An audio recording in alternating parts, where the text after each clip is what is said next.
How about now? How about now? Do we have it? All right, I'll refresh again. I'm not. Oh, come One on. sec. Oh, yep, there it is. There it is. How are we streaming in 1080p? Yes. I don't know 1080p, but it's still up. Oh wow. And yeah, we are. Okay, good. So screw whoever decided to try to get rid of us the previous time. We're back. And you know, just to get something cleared up, the very first piece that we're going to analyze is called "The Thailand Cave Rescue Shows Why Men Are Necessary." So, if any of you decide that you're going to get your panties in a wad and report, go right on ahead.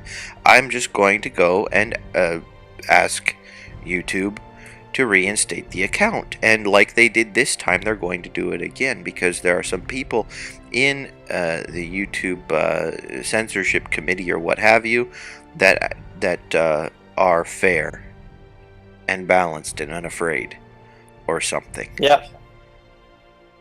So I'm incredibly thankful for that. But even if not, we'll go to Twitch and you will not stop us from saying what we have to say. We're obstinate, man. So, do you have anything to say, Steven? No, I mean, we should just get into it, I think. Excellent.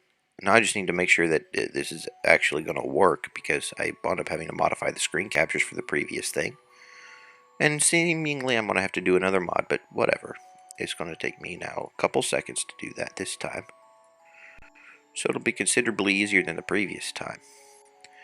Now we just go and get rid of these different layers. And, what the crap is that? Oh yeah, I need to go and make it so that people will see you while we're reading. But aside from these little details, we will... No, I don't want Firefox. What in the world is wrong? Can you send me the link? I sent it to you in the chat with Caleb. Oh, okay, let me check it. Well, either way, here is the thing on stream. And the article goes... The Thailand Cave Rescue shows why men are necessary. So here we are, there's the picture of the people going and rescuing. Okay, so the rescue shows the power of science coupled with courage and why society still needs masculinity. If it weren't for men, some people would still be stranded in caves.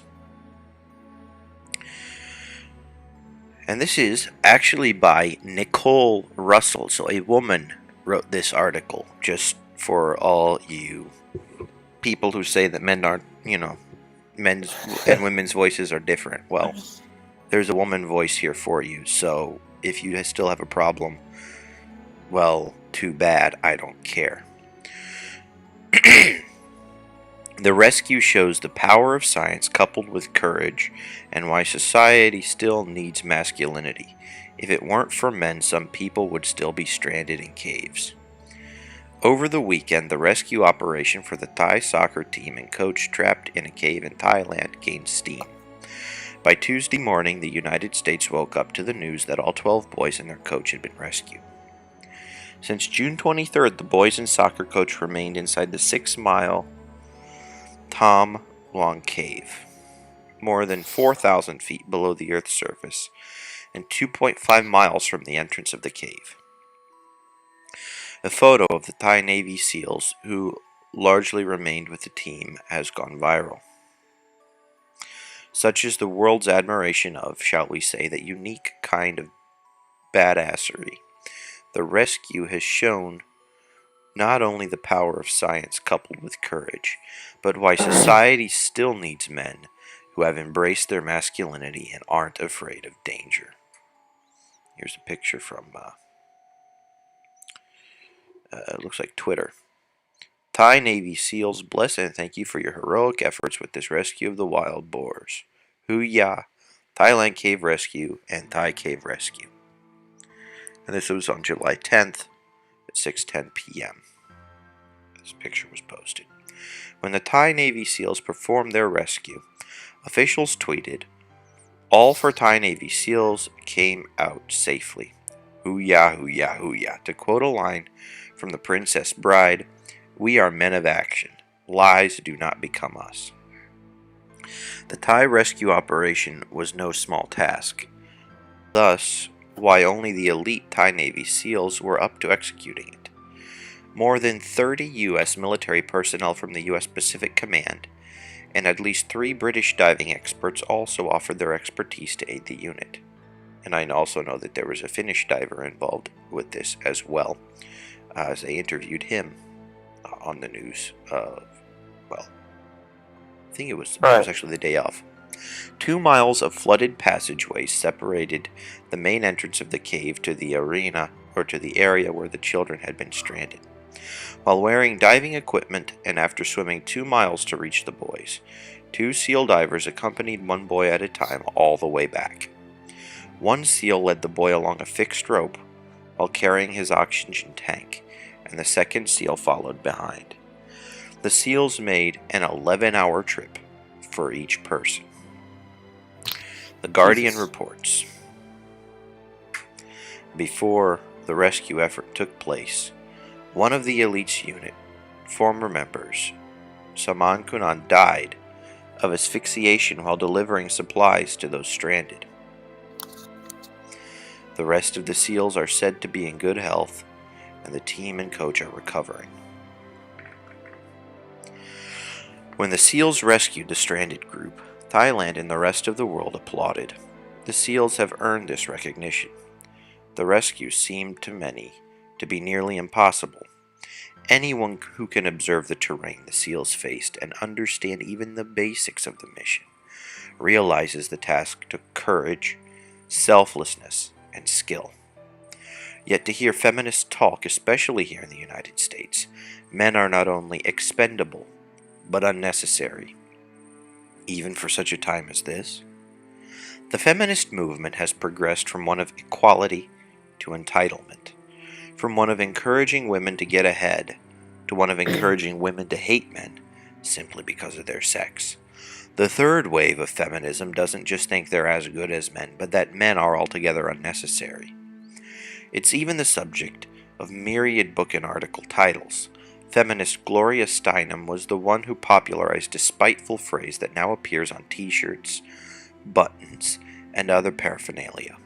A woman needs a man, like a fish needs a bicycle. Everyday men and women disprove this assertion. Men make up the majority of many industries that are vital to American safety and the economy. Law enforcement, military, construction, engineering, and more. A rescue of this nature most certainly highlights the value of men in society. Of course, some feminists might argue that there were no female Navy SEALs in Thailand or the United States. That's not exactly true. The majority of women aren't able to meet the physical standards required of elite units, which is why they're not admitted. It's safer if women are assigned in the military where they are able to perform their duties to the best of their ability without putting others at risk. Politically correct sexism has no place in an arena where safety and performance matters most. Feminist. By the way. Alright, how's this? Let's see how this turns out. Right, I'm just waiting. Alright. Okay, let's see. The stream is continuing, it says. Viewers may be experiencing minor issues, it warns me. Alright, so, at what point did it start breaking up? Experiencing minor... Okay, it seems to be working now. Ali right now is saying it's offline.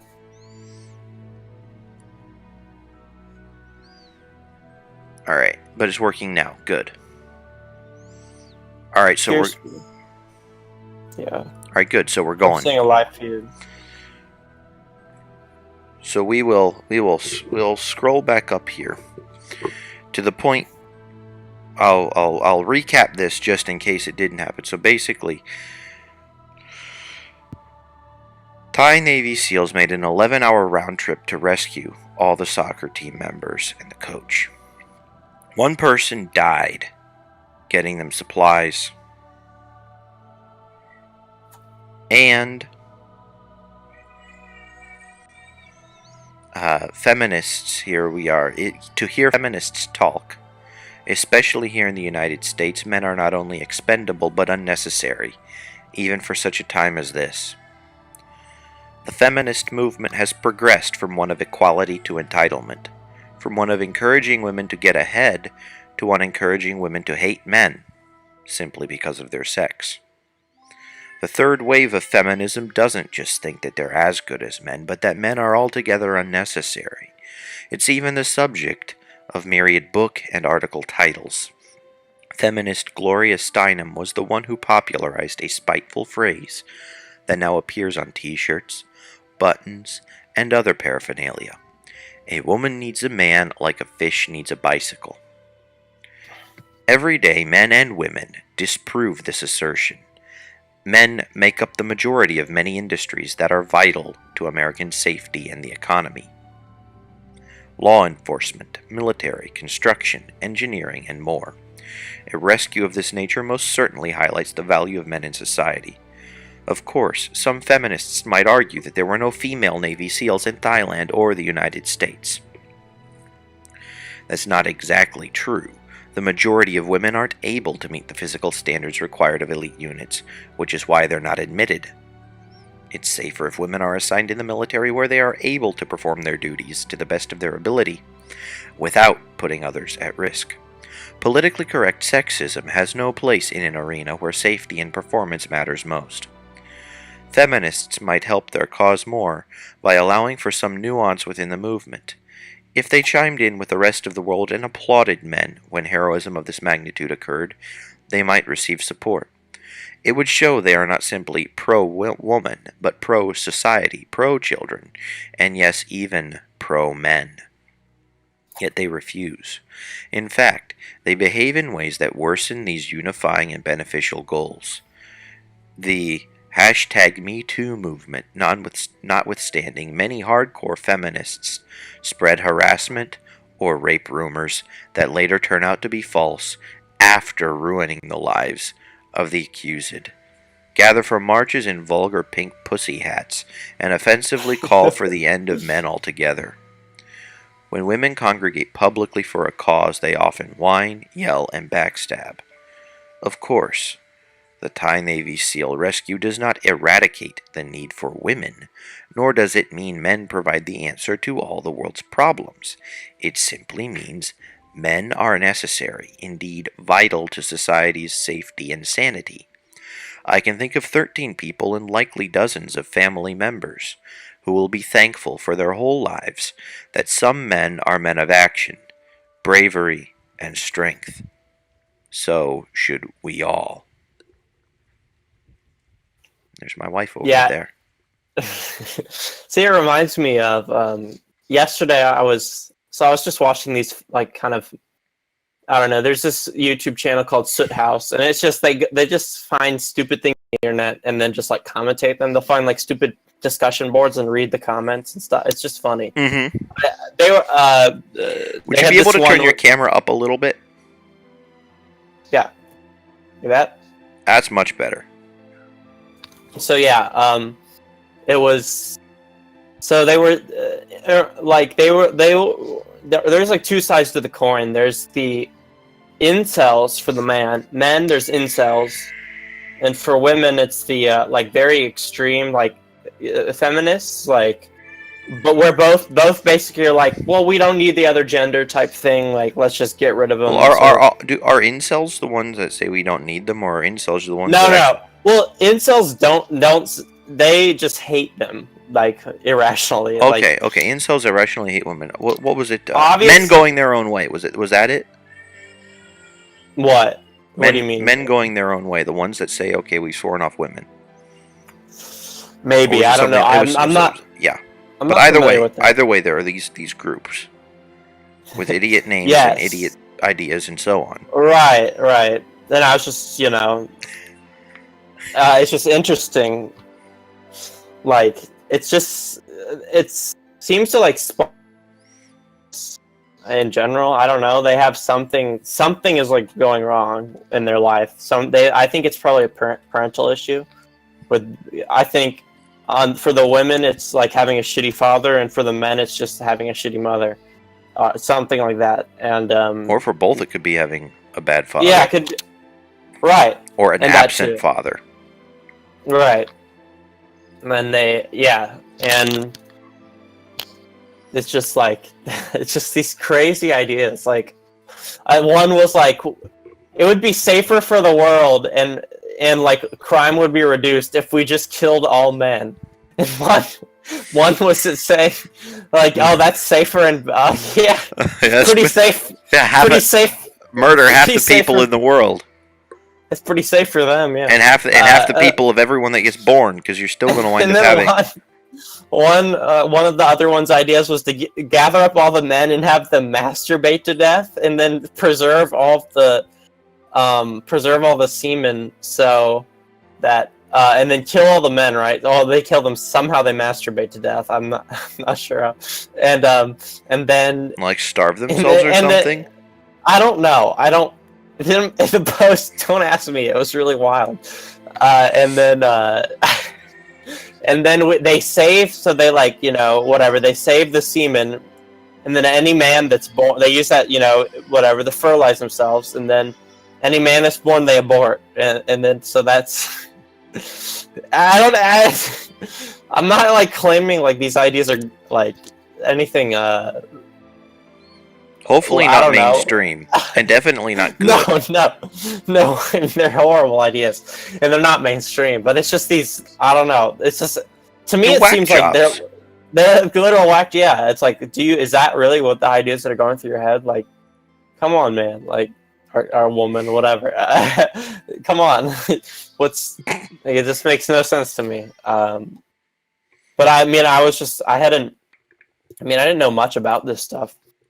And Jordan Peterson was talking about, for the incels, and he had a pretty intelligent commentary on it, I think. So what has been sort of, apparently, I can't claim this, so I can't claim complete accuracy because I haven't looked into it myself. But there's no reason I think he'd lie about this. Anthropologically, societies that are like polyamorous have more violence because there is basically more like men that are right, because basically it's like kind of I don't know if I'm saying this correctly, because I don't, my introduction to Pareto was basically in a philosophical context, but kind of a Pareto distribution where like 20% of the men or whatever get like 80% of the women, or is it 20, something like that. Like basically you get the successful men at the top in the polyamorous societies that sort of get all the women, right? Yes, because they're rich, they can provide. If I may say something, because I know that somebody who's watching this video is going to want to make a comment. Oh, this study was wrong. Well, the study didn't account for this, what we would now consider an extreme case in the polyamorous society, in which basically half the men in history haven't reproduced, right? So in that particular scenario, the case was way more violence and so on, way more clamoring, way more trying to climb the ladder.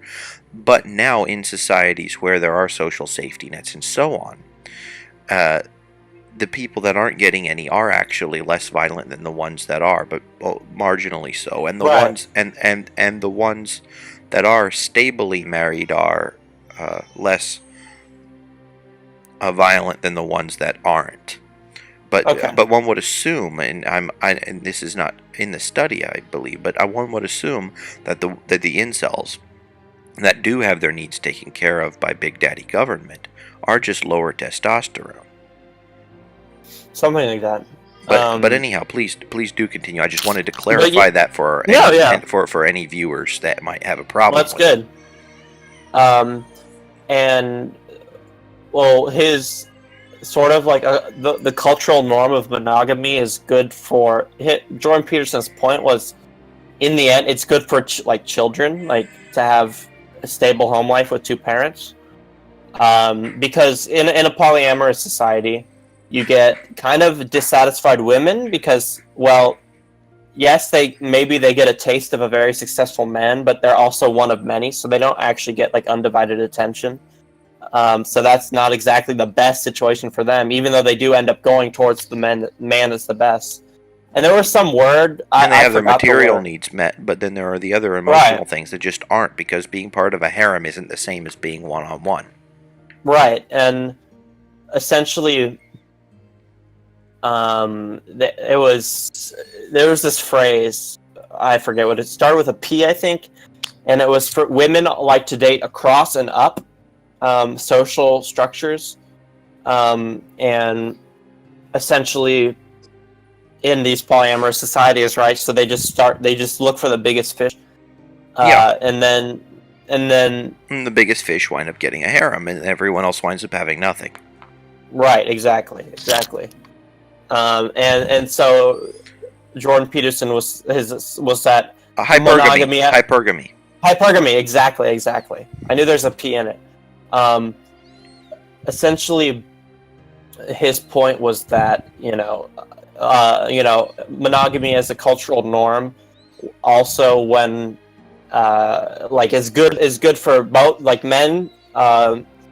Like it's good for like a greater quantity of men, because people who would be kind of excluded from women are now have a chance. And then it's good for women because they get the one-on-one attention, and then it's great for children because they get Both their parents. needs met. Both parents, exactly. Both parents are present.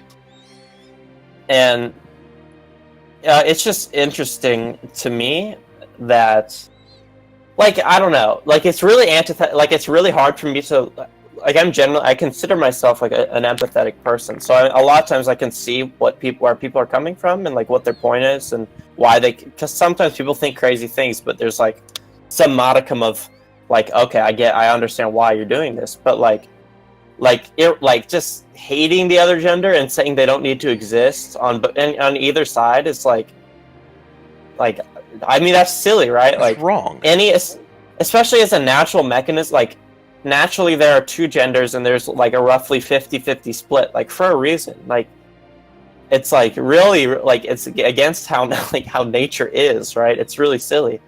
And I don't know, like I feel like I would be, if I had a view like that, I'd be embarrassed to say it. Like that can't be good for like employers and all, like that can't be good for your social standing, which makes me think these people probably just don't have any at all in the first place,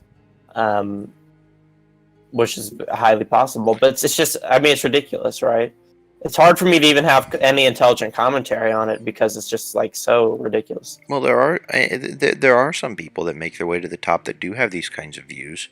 There's the and of course these are fringe elements, right? That's not. Although I would say they're becoming more accepted over time, these are still culturally taboo, which is interesting, right? Because we're pushing the limits of taboo thought here. So it's okay to talk about these things, but yeah. But still, I would say that due to the fact that they're slowly becoming less and less taboo, that means anybody that goes and says, "Well, this is wrong," or rather than just an alternate. Mm-hmm. If people dare say something is wrong, that immediately sets them up for some sort of targeting, ridicule, etc. Yep. Right. Thank you, Mrs. Wife. And yeah, and I like the point of the art. Like women and men both have in society, they have sort of irreplaceable roles, right? Like they have roles that only they can do. Like women can be like, men are not going to replace women as mothers, right? Like that's not going to happen. Men are not going to replace. Can't. No. It's just not. It's just not going to happen. And women aren't going to. replace men as these like top end like where physicality. We're little. I mean, there's a natural discrepancy Men are not between or men women are not going to replace men as Navy SEAls. Right. It's just not. That's not. That will it would not No, make sense. you need to have balls and you need to produce testosterone. I'm sorry, Right. that's a biological reality. Yeah. No. The thing is, it's like this community thing is like sort of gets ridiculous at times because, well, not sort of. It does get ridiculous at times with sort of like, oh, everyone needs a chance to do everything. Like, I don't know who, like, I can understand, like, that's something, as I said before, it's something that I can sort of understand where they're, like, it sounds good that, like, everyone should have the opportunity to do what they want. Should I have the opportunity to have a uterus? But, like, well, they would say yes, I think. They might. They might, but then how in the world is that supposed to work, right? Right, but it's like there's a point where it's like it becomes like really like inefficient and sort of pointless, and I don't know, it gets out of hand, and then the equality of outcome thing. I guess that's more what I'm talking about is the equality of outcome. Like I think people should have ample opportunity to like essentially hit their potential or fulfill their potential, but sometimes the potentials don't align with these ridiculous things. So if you have a biological drive to have and take care of children, then that means that something's got to give. You are either not going to not fulfill that and pursue something else, or you're going to pursue that and not be able to pursue the other thing to the maximum extent that you would have. Right. There are trade-offs, and I think that one of the worst things that happens in society isn't any kind of inequality, because I think that has been, at least we're dealing with minutia here, and we're about on the same order of magnitude, and of course you can't weigh everything. It's impossible. But Right. my wife is happy being a wife and a mother, and she doesn't really care what society says about the role, because the fact of the matter is, society here basically says be a mom the first 3 years, and then give your kid to the state, and the state will take care of the kid from, from cradle to grave as well, but especially from like 3 years old to the grave. The state's job is to take care of you, and if you don't buy into that, then you can go and have whatever kind of life you want to have. But if you do buy into that, then you realize that, okay, there's only certain people that are qualified for raising children, and whoever that is, whether it's your children, it's not you. Right. So there's this idea, but if you grow up with the idea, or you have this idea that having a family is an honorable and noble thing, then you go and you structure your life accordingly. My wife and my mom almost more by accident, and my wife more deliberately, has decided that she'll be staying home with the children, period. And she's not viewing this as some sort of an unfair burden. She's viewing it as probably the most incredible. I mean, it's certainly more incredible than anything I can do. Being responsible for the nurturing at a very young age of children to get them to be able to blossom into whatever potential they may have. Inculcating a system of morals, inculcating a good system of values, inculcating the appropriate work ethics, and so on. Just think about how good that is for society if you're just simply being utilitarian. Yeah. Doing the parenting thing right is probably the most important thing a couple can do if they care about propagating a society. Oh yeah. And my role is incredibly important. Is different than my wife's role. We are different people. We have different strengths and different weaknesses. If we boil it down to the very basics, the job of the mom biologically is to nurture and to build up. And the job of the dad is to strengthen and to kick out. Well, and what's funny to me is they always freak out. They're like, "There's not enough women in STEM. There's not enough women in whatever, etc., etc." And yet, maybe to an extent that might be true. I'm not gonna like go ahead and like Well, enough. What is enough? That's another question. Right. But yeah, they probably enough is a 50-50 split or something. okay, so parity or 100-0. Yeah. let's kind of ignore that side for now. I really don't like. Let's see. Okay, but we'll say parity. We'll say 50-50 split. Yeah. Essentially. Okay,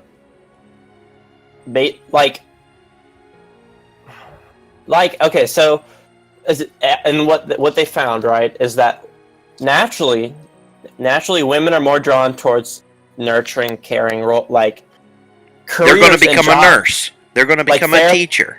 They're going to become a therapist. Yes. A psychologist. Like they're more drawn to these things than men are, and no one's complaining. No one's like, "Oh, there's an unequal number of nurses. There's male nurses. We need equality." Like, no, that's not happening. And nursing isn't exactly a low-paid profession.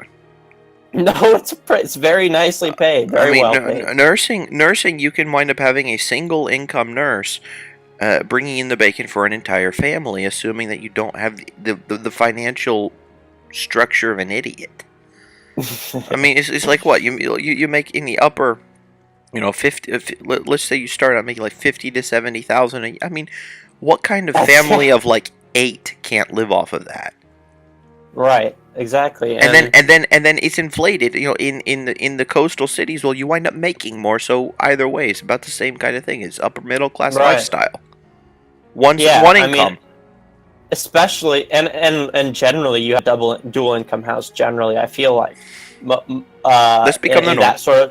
In that sort of circumstance, yeah, and yeah, like it's not like it's just stupid, right?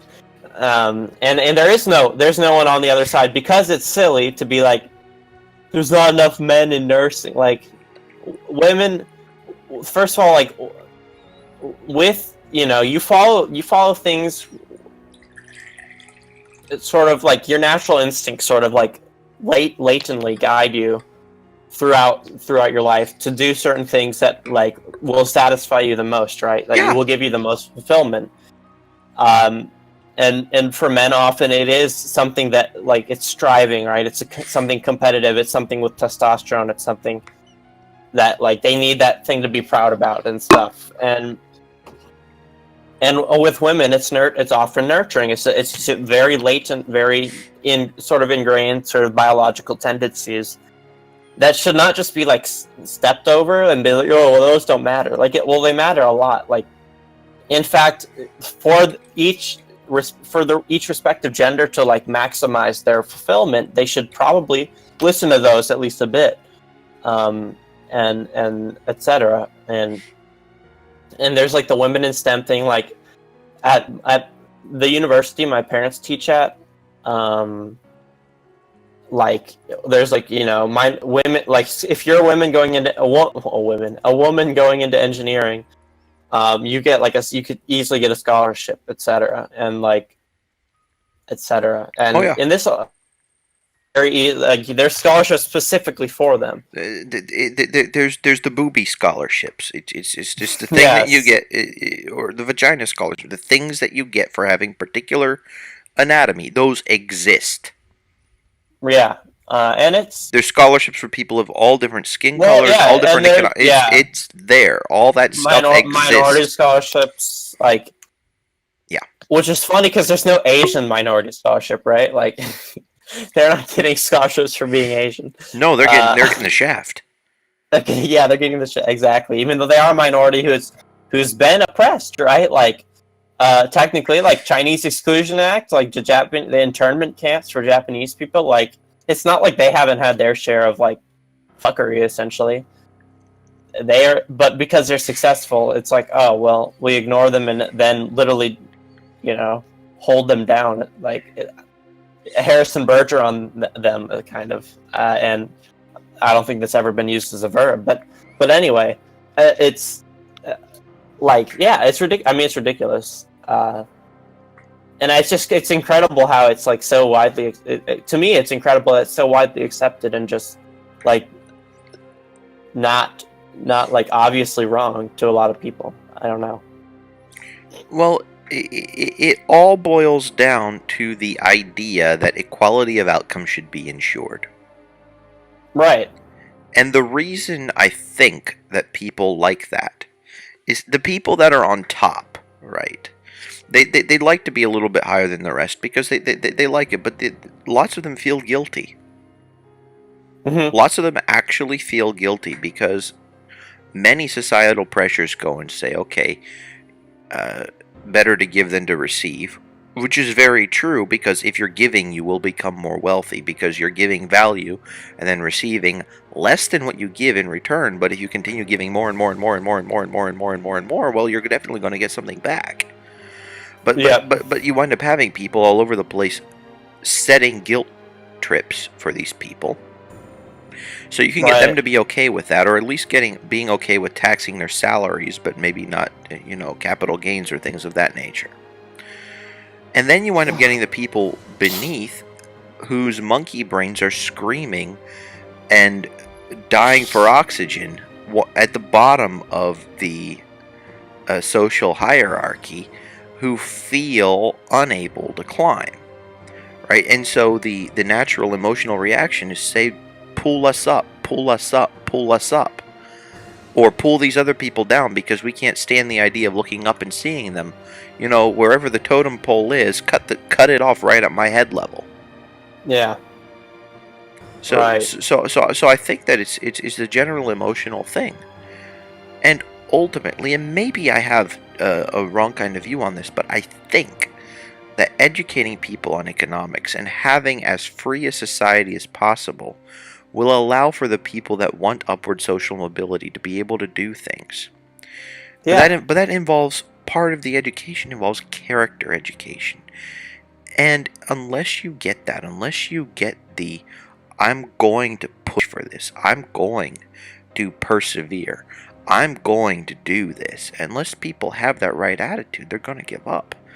And if they give up, if they assume a defeatist attitude, they're going to get into the point where they can't climb anymore because they've self-sabotaged themselves and continue to do so. And the thing is, many people don't even realize when they're self-sabotaging. I mean, if you just have someone in your life that can give you positive reinforcement, positive kicks in the butt even in the right direction, say, go do this, go try this. Oh, you fell. Well, get back up. You got this. And I would definitely say the role that a father is supposed to play, or a mentor, or a teacher, or that role needs to be executed right. And if it's not executed right, it makes the climbing up the social hierarchies much more difficult. Right. And people would prefer to just squash the hierarchy down. People would prefer to get an even slice of one pie rather than to bake 10 more if that means my neighbor's going to get 2 and I get 1. It's that stupid monkey brain thinking and envy. This whole thing is predicated upon the envy of the lower people and the guilt of the higher people. So guilt and envy going together turns into a nice toxic brew that causes social mobility to go to crap. Right. And yeah, no, that's really well said. I don't know. There's sort of a, I know this sort of might seem platitudinous or whatever, but it sorts back to the fix versus growth mindset. Like people who sort of, there's people and I've always thought this. I look on Twitter sometimes. I follow 13 people, so it's not like I have a lot to look at. But sometimes I'll look. You'll click one thing, then you click another, and then you're deep in, and then I'm on a different side of it, and I'm interested in what are people talking about, what are they saying, and there's some people, and this is Instagram too, whatever social media, who like all they do is just whine about like race and equality and all this stuff, and like women and like rights and all that. Like literally, like their very essence on like at least their online presence. Okay, that like the essence of that is just like whining about like something, you know, I'm X minority, whatever, fill in the blank. Let's whine about it and talk about it. The whole, like, that's all they talk about. And I'm like, well, okay, so you want, you know, let's say you get your goal, whatever that may be. I'm not gonna fill in the blank there. Like, what are you gonna do afterwards? Like, all you've been doing, like, you've dedicated your whole like being to like sort of be this like, I don't know, paladin of virtue or whatever about equality, and like, you know, it's like there's nothing else there. Like they have no other, like I don't see any transferable skills. I don't see what an employer would want in this person. All they do is whine, and that's not like that's not, I don't know, that's not very desirable for anyone of the other gender looking in. They're like, I'm not going to look at some, like, I like, you know, in a mate, I want my my future, you know, wife or whatever to be, you know, strong-willed and independent and smart and all of those things, but I don't want them to just constantly be whining about a certain thing, and I'm sure they don't want that of me either. Like, it's just, it doesn't, I don't know, it just doesn't behoove respect, like, really at all. No, both people need to pull their weight. Of course, it's a different yoke on both, but both people need to pull their weight and of course, have it within them to pull in the same direction. Right, exactly. And if you're not willing to do that, well then, tough titties ain't gonna work. I'm pretty sure what these people are doing is, so here's my generic fill in the blank sort of caricature of them, and also very overgeneralized, so don't take it, you know, don't take it too seriously. But I would say within generalizations often can be found truth, so don't discount it either. Of course, yes, of course.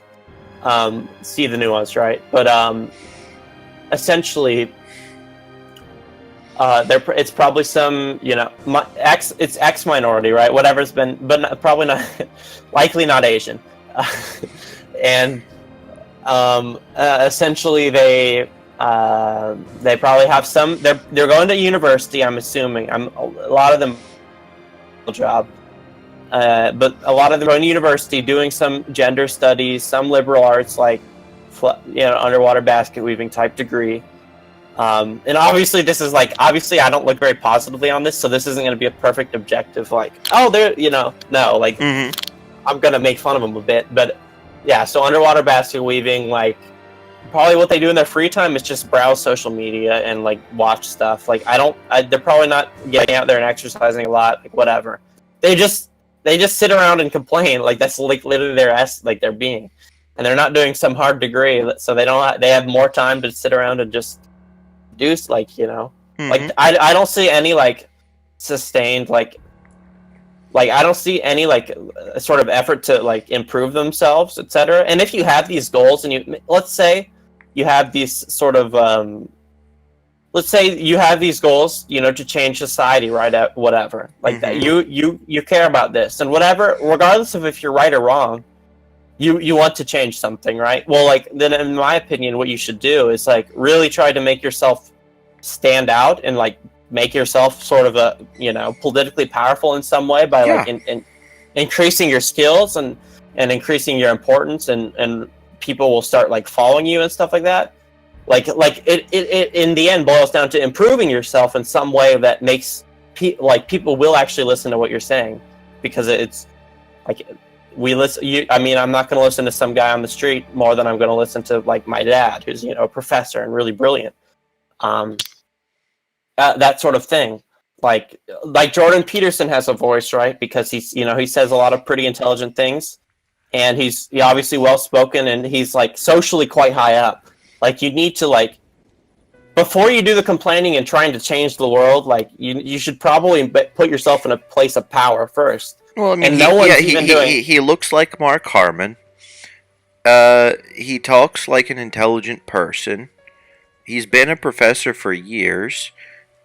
People take him seriously, and he has the balls to take a stance for free speech. Exactly. He has the Exactly. ingredients that at least that would cause a sizable proportion of people to respect him, to take him seriously, and to give him a platform for doing what it is that he's trying to do. Exactly. And no one is doing like no. Again, I'm overgeneralizing. Very few of these people I see. I haven't seen one doing it, so through induction, I'll say no one. But I don't like. They're not trying to improve themselves. They're just whining from the bottom and continuing to like scroll through social media for hours a day, like eat poorly, sleep poorly, do all these things. And it's like, well, what makes me want to listen to anything you have to say? Like, you just seem Yeah. like Instead of reading or looking at crap, read good stuff and write or speak Yes. or produce. Right. Whatever it is, right. Just get your feet wet. Go. Yeah, right. Dude. And like, I mean, I know what we're doing here is, I mean, it's nothing huge, it's nothing big, but we're here streaming. We're not sitting here with our thumbs up our butts. We're propagating a point of view with the intention of having it being seen.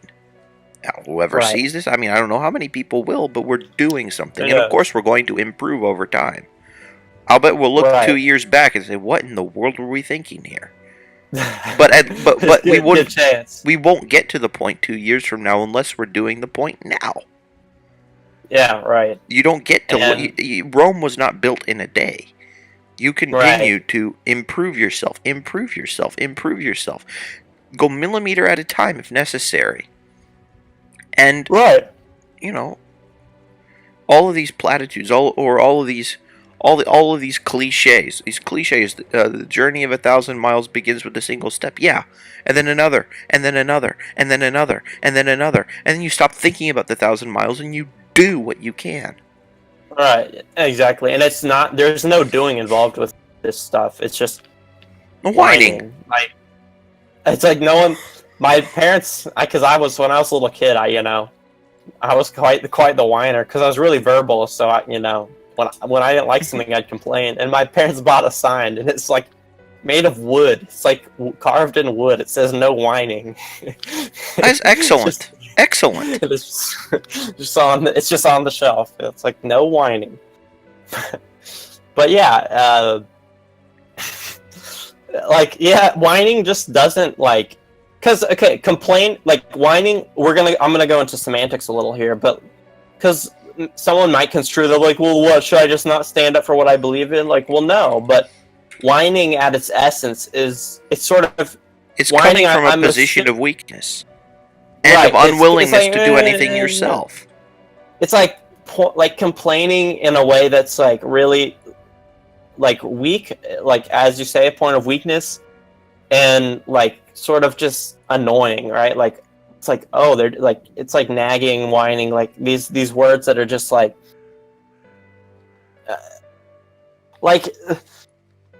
no one. I'm not going to listen to someone who's whining. Like whining, it has a very negative construction. Like it's not like no one is like, oh, the great leader, and he whined like to his to his populace and made sweeping changes through whining. Like, no, whining is a way little kids try to manipulate their parents into doing something through like discomfort. It's like it's like very it's like, well, God, this kid just won't shut up. Stop whining. Fine, I'll do what you want. Like, it's the most like petty thing, right? Yes. And it's characterized by it's kids who do this usually. Like, kids whine. Overgrown kids whine. Yeah, and that too, unfortunately. So yeah, I don't know. Well, while we're on the topic of whining, what if I told you that it took? Okay, we had maybe 8 or 9 toys and a couple books. And Maria. Rule is you clean up the books before you're going to do anything else. Mm-hmm. And she threw a fit for over 3 hours. It was about 3 hours and 20 minutes. Oh gosh, she's got quite the tenacity there. Well, this is the second worst fit she's ever thrown. The other one took 9 hours, and she did Oh that my as a God. 6-month-old. She took a couple 20-minute naps, and refused to eat. And woke up. Yeah, then woke up and continued to whine. I don't even remember what it was about, but we won the battle of the wills. That is quite like impressive, actually. That's incredible. So now she fought for like 3 hours and 20 minutes because she didn't want to pick up her toys. She didn't want to do anything, and she nearly fell asleep there, throwing a fit. But the whole thing is, when she tries to escape, no, you just pick her back up and put her back in front of the thing that you're doing, and then, okay, first this one toy, that goes away. Next this other toy. Next this book. You just do it. And it's important as parents.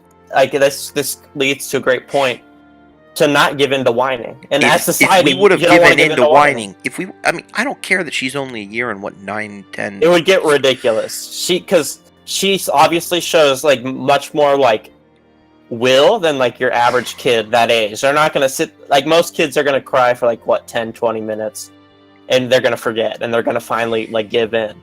Like that's like quite like very strong will.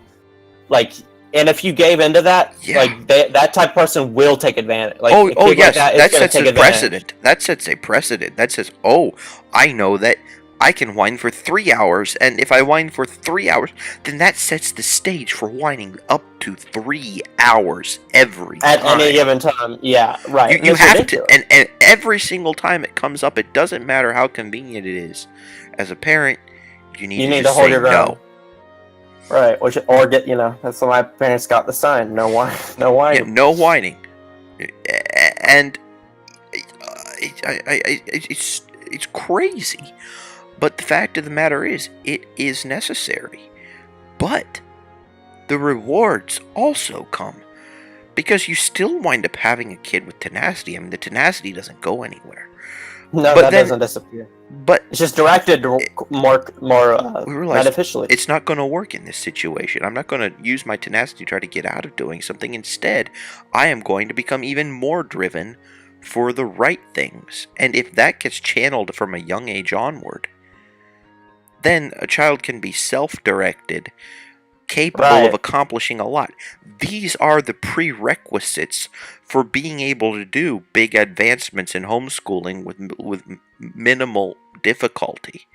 You're laying the foundations from infancy onward, and lots of people unfortunately don't have the foundations right, and that makes doing all these other things more difficult. Yeah. Oh yeah. And it also makes adulthood more difficult. Yeah, incredibly so. And that like these people whining, like it does sort back to bad parenting, essentially, or like absent parenting. Like they haven't like learned. They still are. There whining. are exceptions. There are exceptions, but the rule is as you state. Right. Essentially, it sorts back to likely the parents, like they just learned whining's the way to do things, and like you can see it. I'm sure anyone in the watching this can think of someone they know who just like more than other people just kind of like whines about stuff and just drones on and on about like getting what they want and complaining and like it's really sucks to be around those people. And like you can understand why people would sort of give them what they want, because like God, as long as you get out of my face, like please. And that is what whiners rely on in adulthood. Because on a one-on-one basis, people don't put up with the crap, or maybe they do, but they have a less likelihood. Right. But then if you wind up having the herd think, the group think, then there's like, well, just give this person what they want so they'll shut up. They're bothering everyone. And then that leads into a different version of it, which is like the pity party thing, where they like, oh, feel so bad for me, etc. All this stuff, and it's like God, like they're trying to take advantage of people's like empathy, and yeah, I mean none of it, like it's all very like it's pretty malignant. Like this stuff is not good, at all, and. Well, it's just it's poor parenting. It's poor parenting and complete lack of coherent societal expectations that Right. ultimately feed an epidemic of low-key and perhaps even clinical narcissism. Right. And think about it. Like, this is, like, we've obviously been talking about, in the beginning of this conversation, or at least the mid SJWs part. and children and Well, yeah, we were feminists. talking about right. We're talking about, like, sort of the people, how, and the university stuff and etc. But, like, this, like, pervasive whining, like, this exists in many of these, like, subcultures that are just, like, these toxic subcultures, like the incels, right? The involuntary celibates. Like, it's a specific group. Like, there's many people who are not celibate on purpose, right? But, like, this is a specific group who, like, Yeah. is entitled. They whine about women. Like, it's incredibly, like, it's bad. Like, it's really bad. Like, they, like, in Toronto or something, there was some guy who, like, ran over a bunch of people with a van. Mm-hmm. And they were like, yes, and the guy did it out of, like, sexual frustration or something. And then in like California, there was some guy who killed people, and this guy was, like, not even, like, a bad looking person, but he couldn't get laid, so he's pissed. He's like, why won't you have sex with me? I'm decent looking, or I'm good looking, he said. And then he, like, killed, like, literally. I mean, they were, like, the incels, like, their group, they got banned off Reddit. They were, like, celebrating this sort of thing. They're like, yeah, put it to, like how much, like, this is entitled whining. Like, this is exactly what this is. Like, I didn't get what I wanted. I'll literally kill people. Like, that's so, like, that's evil as hell. And, like, absolutely despicable. And it's, like, you'll find this sort of, like, entitlement and just this sort of droning, whining thing in, like, all types of, subcultures that are, like, really not to be looked up to at all. Like, and it's and they're, like, plagues to society almost. It's pretty bad stuff. Just, but yeah, I mean, I don't have any, like, closing statement for that, but yeah, it's sort of shitty stuff. Yeah.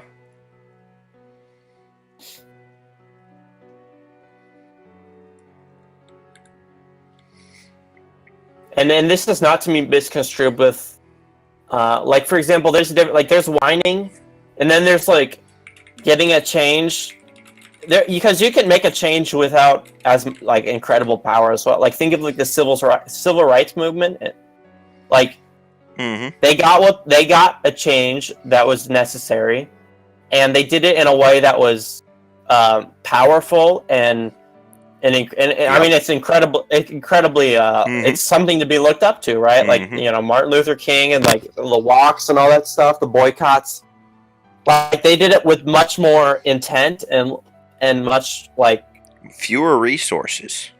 Yeah, Considerably fewer resources as well. resources, except perhaps tenacity, determination, Right. Vision, goals, plans. Yeah. All these things Yeah, that, Right. They had the intangibles, like, way more. And, Yep. like, there's a huge difference in getting what you want. Even this is, Vision, again, with goals, and people without plans, power. and no Candy Crush. Right. Exactly. Like, they're people who really want it, right? They don't just want attention. They don't just want. A lot of people, like, kind of seek the stage, and then they don't really have much to say, so they just kind of say whatever the hell comes to their mind or whatever is annoying them. I got something to say. I just want to hear myself talk.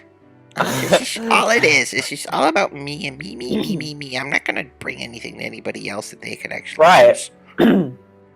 Right, and these and all, yeah, and they come with value as well. They provide, like, these people can't, like, not the people you were just talking about. The antecedent is the civil rights movement. Like, they had value to provide. They had value they were wanting, and that they deserved. And, like, it was just incredible. Like, it's incredibly well done how they did it. And that's completely, like, polar opposite of these sort of social movements that are just like, and there is there is a right way to do it. Like, if there is some inequality that you see, I'm not going to debate any of that stuff. Then there's a right way to go about, getting it, or getting what you want. And interestingly enough, there is like these people obviously like are ignoring a lot. There's precedents in history for people who, without that much power, got what they wanted. The civil rights movement again. Like there's ways to go about doing it that are The already laid out. American You don't even. Revolution. Yeah, American Revolution, exactly. Like there's huge things to look at if you want change, and there's, and instead they just go about in this like this terrible way, and you know it's just interesting to me. It's like, do you really want what you ask for, or you just want to whine and not improve yourself? Like it gets fuzzy, and yeah, I don't know. And it just and here's the thing, even if what you're saying, I'm not debating whatever they're saying is correct or incorrect. Even if what you're saying is correct, you're not going to be taken seriously. And that matters a lot too. Like you can you can be the most annoying kid in class and be saying the right answer to a lot of things. People are still going to hate you. Teachers aren't going to like you even if you get good grades in tests and stuff. Like if you're being annoying about what you're doing, even if you're right, it like sort of like character matters, even in things where you would think, oh well, who cares? Like you can't ignore that. It's there. It's sort of intertwined with what you're saying at all times, and your you know how you say it as well. It's Yes. inseparable stuff. Character is actually part of a very effective argumentum ad hominem. You can argue way better toward the person, appealing to the person, appealing on a human-to-human level, if people like you and trust you and feel good around you. Oh yeah. And I mean, you don't need to be all mushy and lovey-dovey and squishy on the inside. You know, warm and squishy on the inside. I mean, that sounds like my colon. But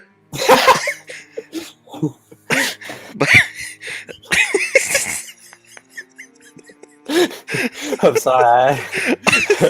I didn't realize that would be so funny. Yeah, that's hilarious. Oh my god. It's like what? You don't have you just reach. It's like when you just reach for a little analogy, and then it's like whatever pops. It's like whatever pops to mind, pops to mind. Oops. Oh god. I mean, but the analogy, I suppose, is even more valid than what I was even searching for, because warm and squishy inside doesn't necessarily cut it, but respectable, certainly. Yeah. Yeah. Can you respect someone? Well, is that person? Are you worried about that person going and stabbing you in the back? If you are, do you have the proper guidelines in place? Is this the kind of a person that's going to say, okay, I'm going to do this, this, this, and this, and then when push comes to shove, they're going to do that, and that instead? Well, then you don't want to have anything to do with them, regardless of how good what they say is. Right. You want someone who can both promise the right thing and deliver the right thing. And some of the right thing is intangible. I mean, obviously, you're not going to be going and pursuing things that you don't see as valuable. You're not going to go and pursue something that both in the long term and in the short term you think is going to be miserable. You don't do that. You just don't do that. So why in the world would you impose that on other people? You can make people miserable in the short term by being a whiner, and make people miserable in the long term by not doing anything for them. Right. I mean, from an economic perspective, you're a waste. Yeah, you're not. You're a loser. So in the short term, bring value by your attitude, by your work ethic, by your character, by your caring, and so on. And in the long term, bring value by just consistently doing the right thing over and over and over again, and moving forward in your life, dragging along the other people that are going in the same general direction as you. Yep. And these things, right, whatever you're doing, right or wrong, people who show commitment, and like there's people like Hitler, right, who inspired a lot of people and obviously had sort of like an evil way of what they were doing was pretty much, it's just evil, right? But they did it with like incredible intent and incredible, like really, like how many, like it's almost like that he brainwashed the whole population to doing like something that's like objectively evil, right? And like it's incredibly powerful what like someone respecting you and someone seeing your drive can do. And at the source of it, it's sort of like the root of human attraction, regardless of like think about like what a girl wants in a guy. Like Power. they just want power. They want someone who can move, a mover and a doer, right? A mover and a shaker, whatever the power phrase is. And a congruent system of values. Yeah. You don't want power as in somebody who's going to beat your face in. You want power as in somebody who can get you what you want. Exactly. Precisely. And you know what makes when guys are, you know, hanging out with friends or choosing colleagues and stuff, they want someone who can get them what they want. Even in females, they want someone who can get with them what they want, and sometimes that is aspects that the innately, you know, a priori, you know, ascribe to the female themselves. So like their body, right, or something like that. Yeah. Sometimes that gets intertwined with it, but also, you know, too sexy for my no. Right. No, right. But yeah. Right. So people want they want people who can get them what they want, and sometimes that person just is what they want in general, or at least parts of them, and like that. So showing a strong will and tenacity and like a strong character and like strong capability, like that's really important to have. Very important to have people like follow and listen to you, right? And congruent values. Right. So when we flip all the way back to whining, which is the opposite, it's a tactic used by little kids, people who inherently don't have like any power. Like it's them. It's no power, no congruent set of values. Just want to leech off. They're just kids are like they're like random, like they're very undeveloped, right? So it's kind of like this. You know, this random, you know, you'll have just random traits in kids, and a lot of times kids will do things that like in the future they'd never do because they're undeveloped.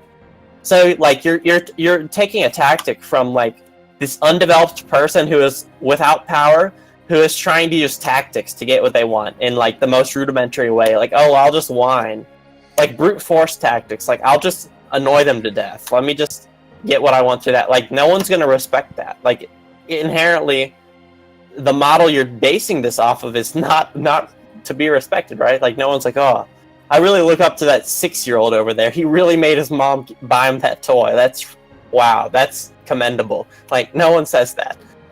Like wow, it's so amazing how he whined and cried. Wow, he made a public scene. Wow, what an incredible, like, you know, what nerves of steel. He didn't even care about the social repercussions. He just no one's saying these things for good reason. It's not like commendable behavior. No. And so yeah, like if you want something to happen and you want something done, whatever it is, like build yourself into a person who like can get things done. It's pretty much as simple as that. And why I have a hard time like you know, respecting a lot of these sorts of movements and social, whatever to call them, so I guess social movements, and like it just ends up seeming sort of petty, and it doesn't seem like something I could, like, I don't want to associate myself with that sort of thing, regardless of if I agreed with it or not. Like this is like, I'm not even talking about the correctness of these things. I'm just like, in how you convey your message really matters a lot. Oh yeah. And perfectly we're going into education now, but when I think about teachers, and the same thing, like teachers, like this sort of ties in. When I see teachers that like obviously care about what they're doing and like, oh yeah, and quite obviously are into it and like are passionate about it, like those sorts of teachers are the best teachers because they have intent. Then there's the person who's there to be the, you know, get the paycheck, or the teacher who's there to they want to coach the football team, so they're just teaching history. Like those people are not winning teaching awards. They're just not. No one, like, those are the classes where you're slacking off in, and you're on your phone, or you're talking to your friends, and in any sort of communication, like, intent and power of will, like, matters, and values, as Matt has said. Like, this stuff is ubiquitous. Like, it's everywhere. So it should not be undermined at all. I think I'll give my any arrest on that subject. I think I've gone over it. No, you haven't, or at least you've said a lot of what needs to be said. I mean, right. Yeah, you might wind up repeating yourself at some point if you're not careful, but. Well, yeah. Well, of course, and sometimes, like, forced repetition is good in making a point. Because like, sometimes when you're communicating, people, like, okay, so this is interesting. This is a tangent, but to me, it's quite interesting. Like, just like, I'm very interested in how people communicate and how just people are. But in point across, oftentimes, so when you're talking to a person, you can say multiple things next to each other, and you can say them once, and it doesn't, like, the person will infer the weight of each thing. Like, when I'm like, yeah, when I say, oh, I ate scrambled eggs for breakfast, like, you need intent behind what you speak, or behind what you say. Both of those things take up essentially the same space, verbally, like, same phonetic space, right? They're not, like, one's not incredibly longer than the other, but one matters a lot more. Right, one matters a lot more than the other. And intelligent people and people who will infer the weight, they'll understand what matters more and what's the most important. But oftentimes when you're speaking to a mass audience, like, that weight, like, you can't, it's hard to communicate, and it's hard to assume that they're really understanding, like, how much, what each part of what you're saying is, how important each part is. So by repeating the more important parts, you can get your idea across in they'll digest it, basically. And also by being more dynamic in how it is you communicate. Because I know a lot of the people that are watching our stream are hyper-intellectual kind of people. Which means that, a lot of the material that they read is in text form. So text is completely monotonous. You don't really get too much of anything other than just continuing to... Yeah. So... but in ancient days, for instance, people were expected to be able to understand rhetoric. Right. People were expected to be able to understand how to communicate ideas effectively, because argumentum ad hominem was as important as everything else. And it still is. We just don't call it that anymore. We call it marketing. Well, right, and good writing, it's sort of like I'll toot someone's horn, but, like, for example, Caleb Beers, if you read his writing on Quora, it's his personality is so evident through it. Oh yeah, he makes points in he uses words well. Like, his vocabulary is not too he'll drop in a word every once in a while that I don't know, but he doesn't he doesn't saturate it with word. Like, it's very accessible writing. Anyone can read this stuff. You can see how much he cares through his writing. It's well diversified. It's not like, it doesn't get redundant, and quite he deservingly has a large following on Quora, because his writing is quite good and quite it's like he produces value for the reader. Right, it produces value for the reader. Exactly. Well, I mean, it's not for everybody, but for his intended audience, he gives them exactly what they want and need. Exactly. It's very, yes. He does a good job of it. He's excellent at writing. He is a writer par excellence. And it's not, he writes perfectly for his audience, and that's sort of like that sort of communication. And you can juxtapose that with, like, just any question on Quora and read all the answers. You'll find a bunch of shit for everything. Like, regardless of what they said, they can be correct, but the writing's just garbage, like total garbage. Like what they're saying is not. Mm-hmm. And yeah, as Toka says, it's quite his writing's humorous too, which is important. Like appealing to emotions and people, and to like being entertaining. That's like and capturing people. Like that's important in your writing. So why do you think that I had? There you go. It's and- like I'm the jerk INTJ person that just modernity. Yeah. And then you're the one who injects it with a completely different kind of emotional tone and emotional Right. energy, and you wind up actually bringing out the best in me, which Mhm. doesn't get brought out if I'm streaming by myself. Right. Exactly. And likewise, you help like rein in sometimes when I'm when my NE is going on overdrive, and like I'll say something in a weird way, you'll just put it in a different way. Like it help me refine my thoughts in a way that's digestible. So it's mutual benefit. And well, extroverted communicating or extroverted intuiting function versus extroverted thinking function. It works that way. Right, exactly. Very complimentary. And in the absence of having any better segue, we are now 23 minutes into the education hour. And whereas we have been implicitly talking about rhetoric and the importance of rhetoric and the importance of argumentum ad hominem and the importance of character and so on, here's a little piece that's pretty interesting. It's by John Taylor Gatto, entitled Braddock's Defeat. It's an essay from his collection of essays in the book The Underground History of American Education.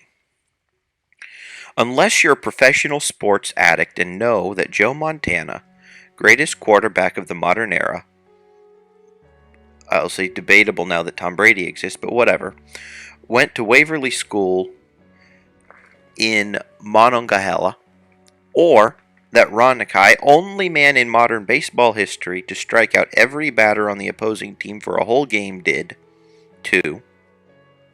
Or that Ken Griffey Jr. went to its high school as well, you can be forgiven if you never heard of Monongahela. But once upon a time, at the beginning of our national history, Monongahela marked the forward edge of a new nation, a wilder West than ever the more familiar West became. Teachers on a frontier cannot be bystanders. Custer's last stand in Montana had no military significance. Braddock's last stand near Monongahela, on the other hand, changed American history forever, because it proved that the invincible British could be taken. And 21 years later, we did take them, an accomplishment the French and Spanish, their principal rivals, had been unable to do. Why that happened, what inspiration allowed crude colonials to succeed where powerful and polished nations could not, is so tied up with Monongahela that I want to bring the moment back for you. It will make a useful reference point. You'll see as we consider the problem of modern schooling. Without Braddock's defeat, we would never have had a successful American Revolution. Without getting rid of the British, the competence of ordinary people to educate themselves would never have had a fair test. In July of 1755, at the age of 23, possessing no university degrees, the alumnus of no military academy, with only 2 years of formal schooling under his belt, half-orphan George Washington was detailed an officer in the Virginia militia to accompany an English military expedition moving to take the French fort at the forks of the Monongahela and Allegheny, the point that later became Pittsburgh. His general, Edward Braddock, was an aristocrat commanding a well-equipped and disciplined force considerably superior to any possible resistance. Braddock felt so confident of success, he dismissed the advice of Washington to put aside traditional ways of European combat in the New World. On July 9th, 1755, 2 decades and 1 year before our revolution commenced under the direction of the same Washington, Braddock executed a brilliant textbook crossing of the Monongahela near the present Homestead High Bridge by Kennywood Amusement Park. With fife and drum firing the martial spirit, he led the largest force in British colonial America, all in red coats and polished metal, across the Green River into the trees on the farther bank. Engineers went ahead to cut a road for men and cannon. Suddenly, the advance guard was enveloped in smoke. It fell back in panic. The main body moved up to relieve, but the groups meeting, going in opposite directions, caused pandemonium. On both sides of the milling redcoats, woods crackled with hostile gunfire. No enemy could be seen, but soldiers were caught between waves of bullets, fanning both flanks. Men dropped in bunches, bleeding bodies formed hills of screaming flesh, accelerating the panic. Enter George, the Washington almost unknown to American schoolchildren.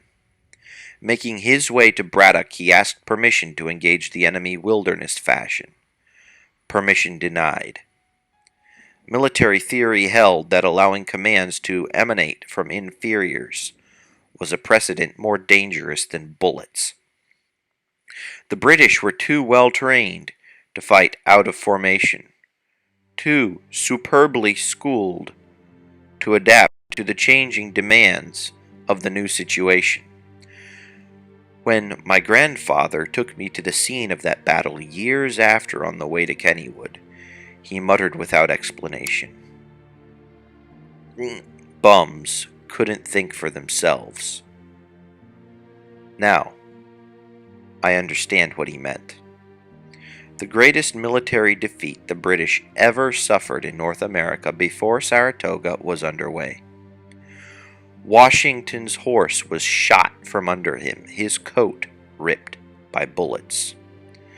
Leaping onto a second horse, his hat was lifted from his head by gunfire, and the second horse went down. A legend was in the making on the Monongahela that day, passed to Britain, France, and the colonies by survivors of the battle. Mortally wounded, Braddock released his command. Washington led the retreat on his hands and knees, crawling through the twilight, dragging the dying Braddock, symbolic of the imminent death of British rule in America. Monongahela began as a town 14 years later, crossing point for a river ferry connecting to the National Road, now Route 40, which began, appropriately enough, in the town of Washington, Pennsylvania. In 1791, leaders of the curious Whiskey Rebellion met in Monongahela, about a block from the place I was born. Scots-Irish farmers, sick of the oppression of federal rule in the new republic, spoke of forging a trans-Allegheny nation of free men. Monongahela might have been its capital, had they succeeded. We know these men were taken seriously back east, because Washington, who as general never raised an army larger than 7,000 to fight the British, as president assembled 13,000 in 1794, to march into western Pennsylvania to subdue the Whiskey rebels. Having fought with them as comrades, he knew the danger posed by these wild men of the farther forest was no pipe dream. They were descendants of the original pioneers who broke into the virgin forest. An evergreen and aggressive strain of populism ran through their group character. Monongahela appears in history as a place where people expected to make their own luck. A place where rich and poor talked face to face, not through representatives. In the 1830s, it became a way station on the escape route from Horace Mann style Whiggery. The notion that men should be bound minutely by rules and layered officialdom. Whiggery was a neo-Anglican governing idea grown strong in reaction to Andrew Jackson's dangerous democratic revolution. Whigs brought us forced schooling before they mutated into both Democrats and Republicans. History seemed to tell them that with school in hand, their mission was accomplished. Thousands of Americans, sensibly fearing the worst, poured west to get clear of this new British consciousness coming back to life in the East, as if the spirit of General Braddock had survived after all. Many of the new pilgrims passed through Mon City on the road to a place that might allow them to continue seeing things their own way. Each group passing through on its western migration left a testament to its own particular yearnings. There are no less than 23 separate religious denominations in Monongahela, although less than 5,000 souls live in the town. Most surpassing of all, you can find their world headquarters of an autonomous Mormon sect, one that didn't go to Nauvoo with the rest of Smith's band, but decamped here in a grimier utopia. Monongahela Mormons never accepted polygamy. They read the Book of Mormon a different way. From 1755 until the Civil War, the libertarianism of places like Monongahela set the tone for the most brilliant experiment in self-governance the modern world has ever seen. Not since the end of the Pippin kings in France had liberty been so abundantly available for such a long time. A revolution in education was at hand, as knowledge of the benefits of learning to the vigor of the spirit spread far and wide across America. Formal schooling played a part in this transformation, but its role was far from decisive. Schooled or not, the United States was the best educated nation in human history because it had liberty. Well written as always.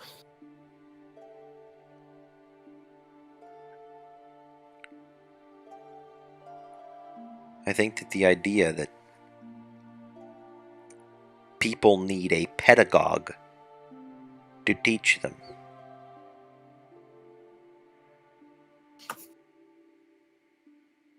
is bad. Yeah, well, especially how you were that they need one. That like that, because I remember when I sort back to my when I think back to my education and me in school. Fuck, I didn't listen. I don't listen to no teacher like ever. My whole career, I never paid attention to any teachers. Like, I don't use never. Like, I don't like using strong words, but like, I cannot think of a time where I even like tuned into class. Like, I just didn't. When I didn't understand something, I'd be like most concepts. First and foremost, try to figure it out myself. See what I can do by my own. Okay. A lot of times in classes like math, you could just figure most of it out. Like, oh, well, they want to do this. If not, I'll just read the book. Every class had a textbook or some sort of thing like that.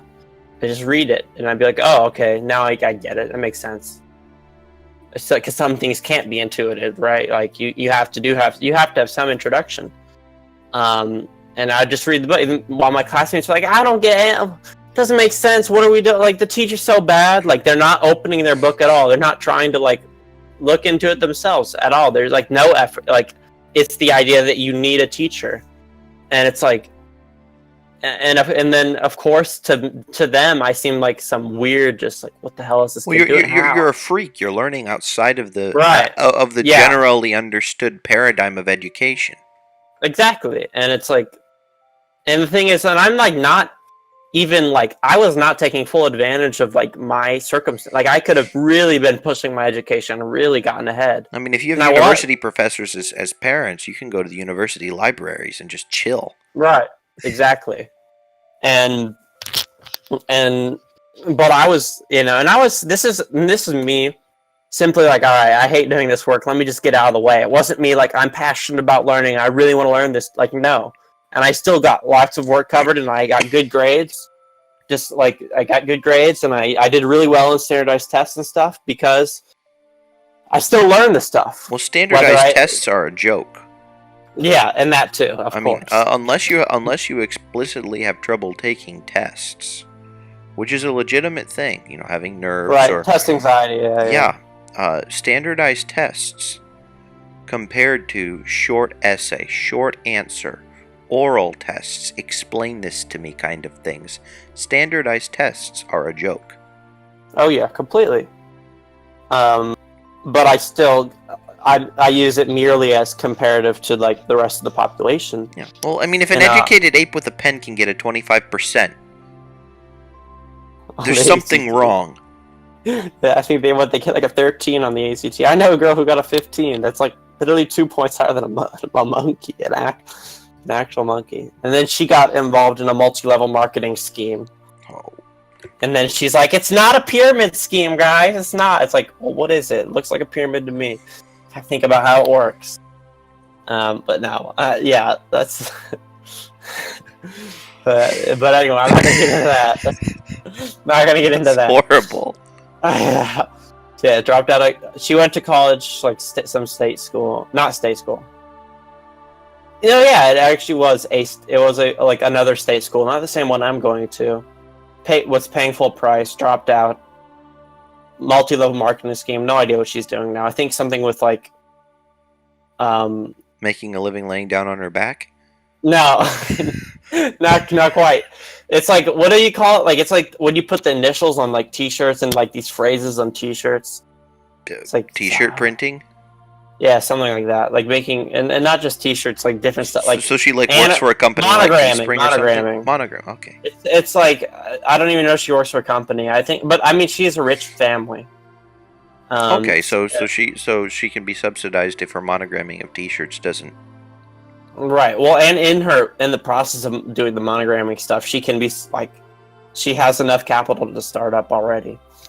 Well, that's not bad then. I mean, if you wind up getting like the $4,000 worth of equipment out of the way, then you're pretty. Right. I mean, you'd be able to turn a pretty decent profit. Right. Yeah, I think she's doing fine. I mean, like if you do 3 gigs a day, you can wind up making in the upper 5 figures. Yeah. No, I think she's doing fine, like for herself, and like. I hold no ill will or anything towards her, and I don't like look down upon her or anything. But just pointing out the people who score near monkey levels, like they have to do. Like there are other circumstances. God, that sounds so bad, but like literally a monkey scored like a 13 on the ACT. So by figuring out how to fill in bubbles, like come on, you really like. It boils down to people don't develop skills at all to like even think for themselves. Like they don't think. There's no thinking going on. Well, and I would dare say that this is due to there not being a need to. Nobody forces someone into a position where they need to think until they hit adulthood. And then because if they haven't had practice thinking before hitting adulthood, and now of course there are exceptions to this rule, but by and large, if people don't have practice thinking until they hit adulthood, then they go and they realize, oh crap, there's this huge weight of responsibility that is now on my shoulders that I have no idea how to take care of. Well, then of course we're going to want Big Daddy Government to take care of everything for me because I'm incompetent. Yeah. Oh yeah. Whereas if parents continually give responsibility increasing in measure to children, by the time they hit their double digits, they're going to be practically adults anyway. Yeah. I mean, there was a region that people viewed 13-year-olds as adults in the past just because they can be. Right. This idiot thing called adolescence it's like 13 to 12, 13 to... Yeah, 13 I've used that argument before. To get what I wanted before, it's sort of in a way. I'm like, let's say I do something immature, or Oh, I'm I do just some a teenager. I'm just an adolescent. I'm like, Mom, I'm only 19. Like, only. I'll say it, it works. It works. She's Well, like, well, I guess. Well, I mean, don't try to pull that with me. I mean, if one would try to pull that with me, my the natural response is adolescent isn't a word. Right. Just Yeah. just be quiet. Do what you gotta do. I'm just using my FE in a sort of Oh yeah, finagle my way into situations, but yeah, but and I would be using my T to say adolescence isn't a word. yeah, Just no, it's you use what you INTJ can or what you bulldozer. can.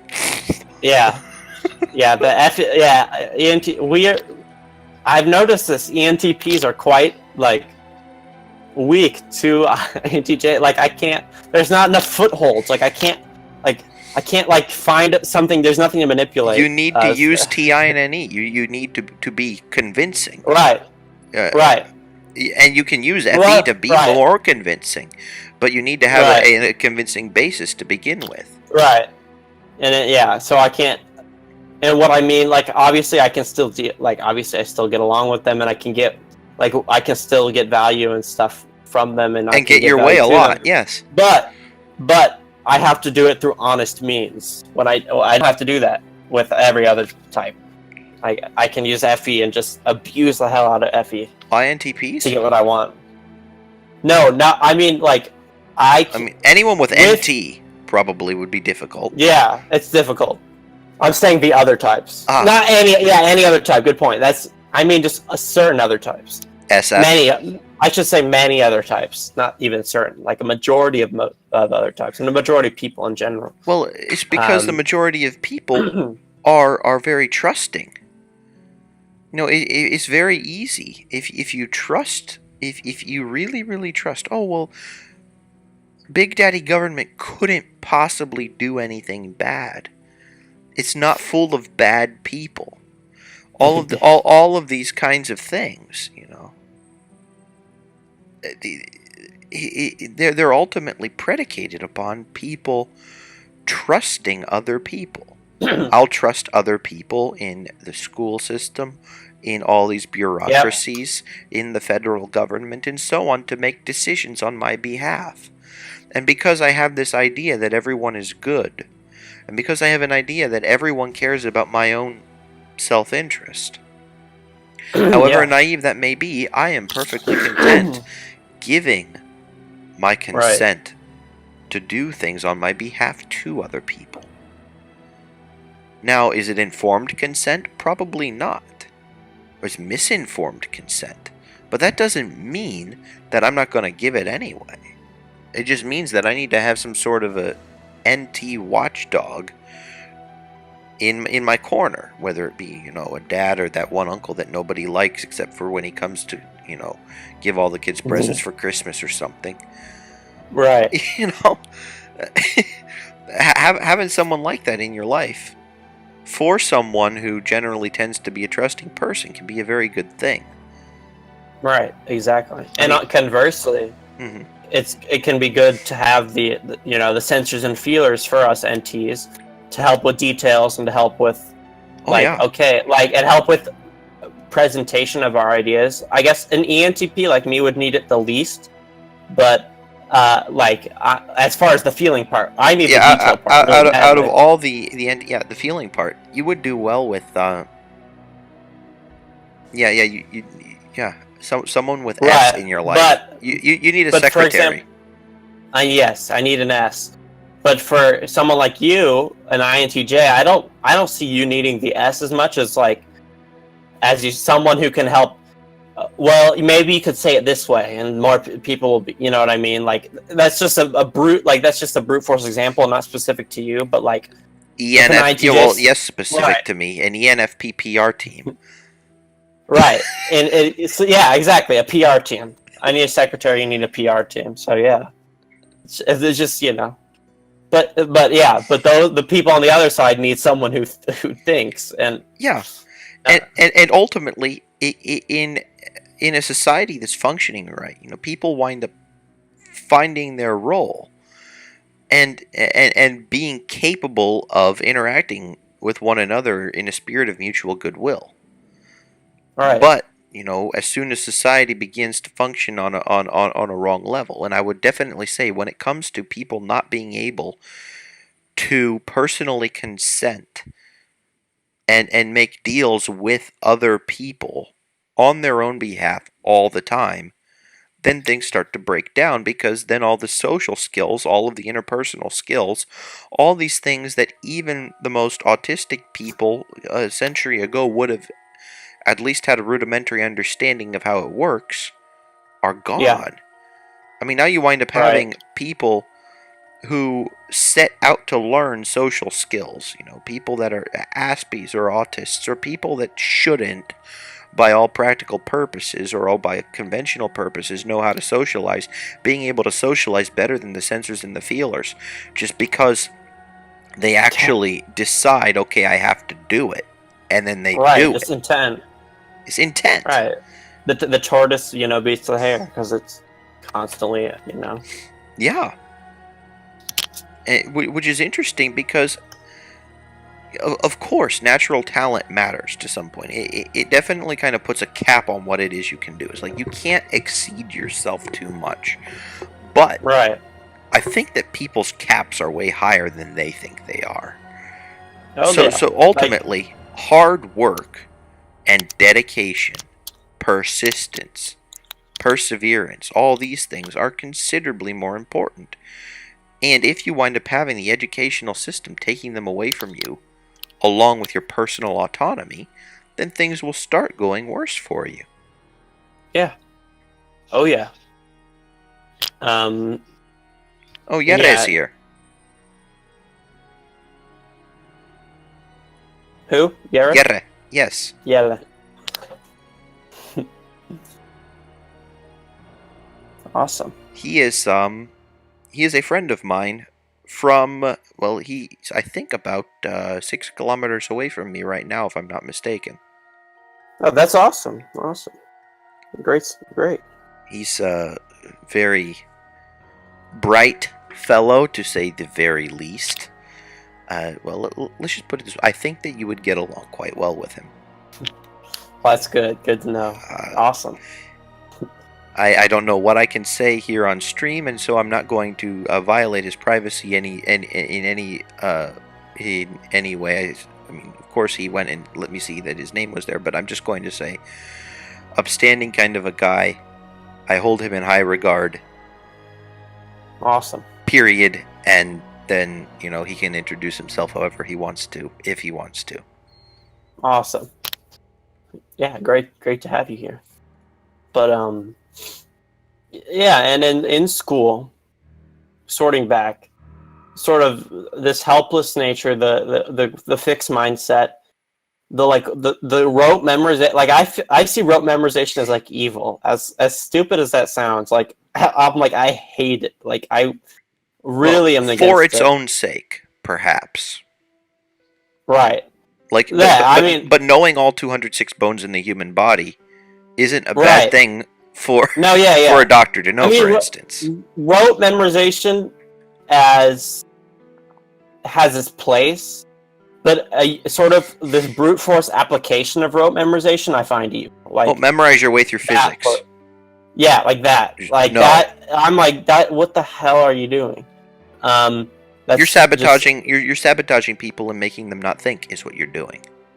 Exactly, and that's evil to me. That is what a pedagogue does. A pedagogue gets people to follow a prescribed pattern.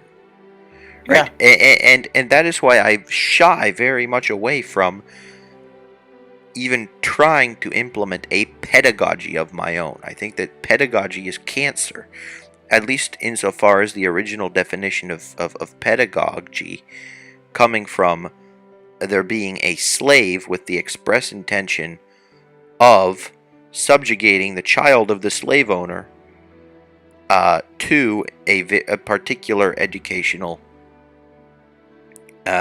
regimen that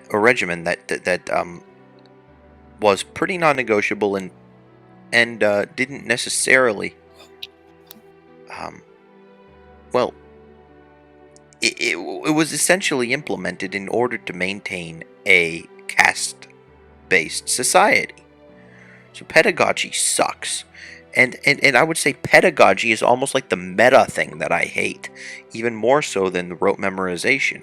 Rote memorization falls underneath that even bigger banner. Yeah, I mean, I just don't. I hate both in a way.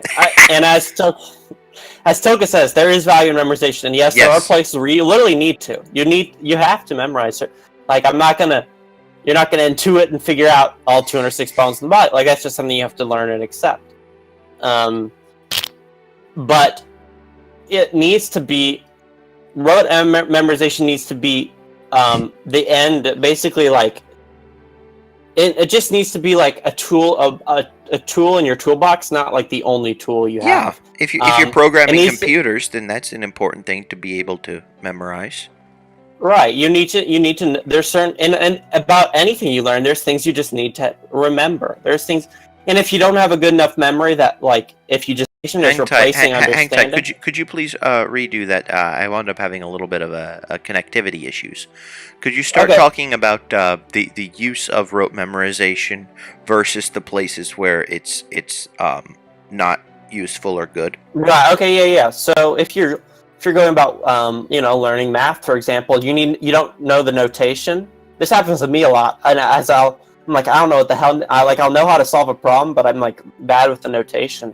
Like, you might have to go out and look and figure out what each symbol means exactly, and memorize that. And when you're doing anatomy, you have to remember things. But for example, I don't want someone who just knows all the bones in the body and has no idea how they work together and what they do. I would much prefer, on the other extreme end, someone who understands exactly how everything works together in the body, but they don't really know the names for it. So they have to like point, like, well, this one. And they have to point to a skeleton or something. Yeah, like, I would rather, barring anything else, if there was a scalpel and I had a tumor that needed removed, and that was the only choice of people that could remove a tumor, somebody that knew the names of everything and was clueless, or somebody who understood how everything worked and had no clue what the name is, I'll give the knife to the person who doesn't know. Cut it out. Right.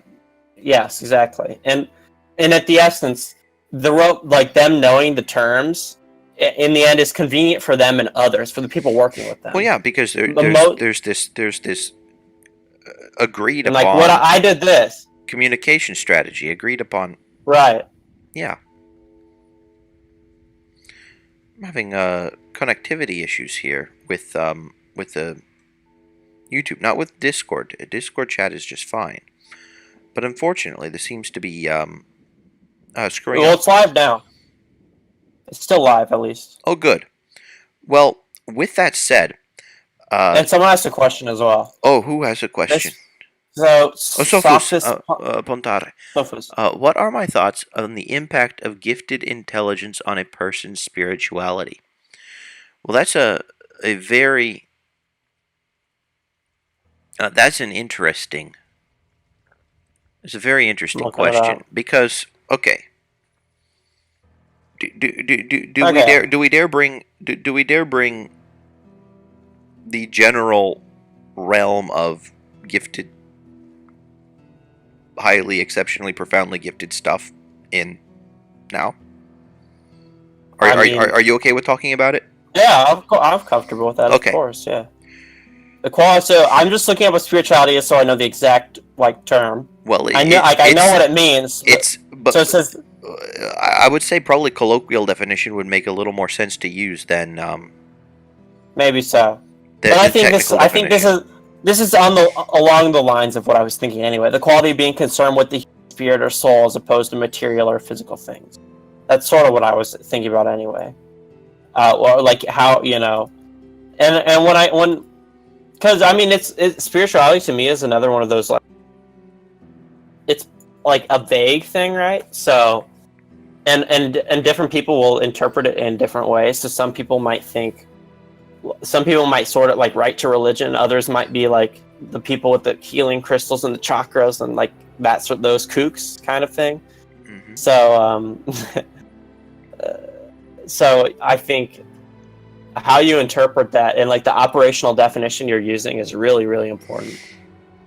But on the hand, on the other hand, I'm just going to go with like what I'll assume is sort of being concerned with and having an idea of like just about like is it fair to like you know, to sort of equate it sort of with like empathy and with like no, empathy on one hand, but also like a sense of purpose in life that's like sort of above material stuff, and like as I say, like the fulfillment of your soul, like that could be just doing something you find really important, and very like material possessions have no say in that.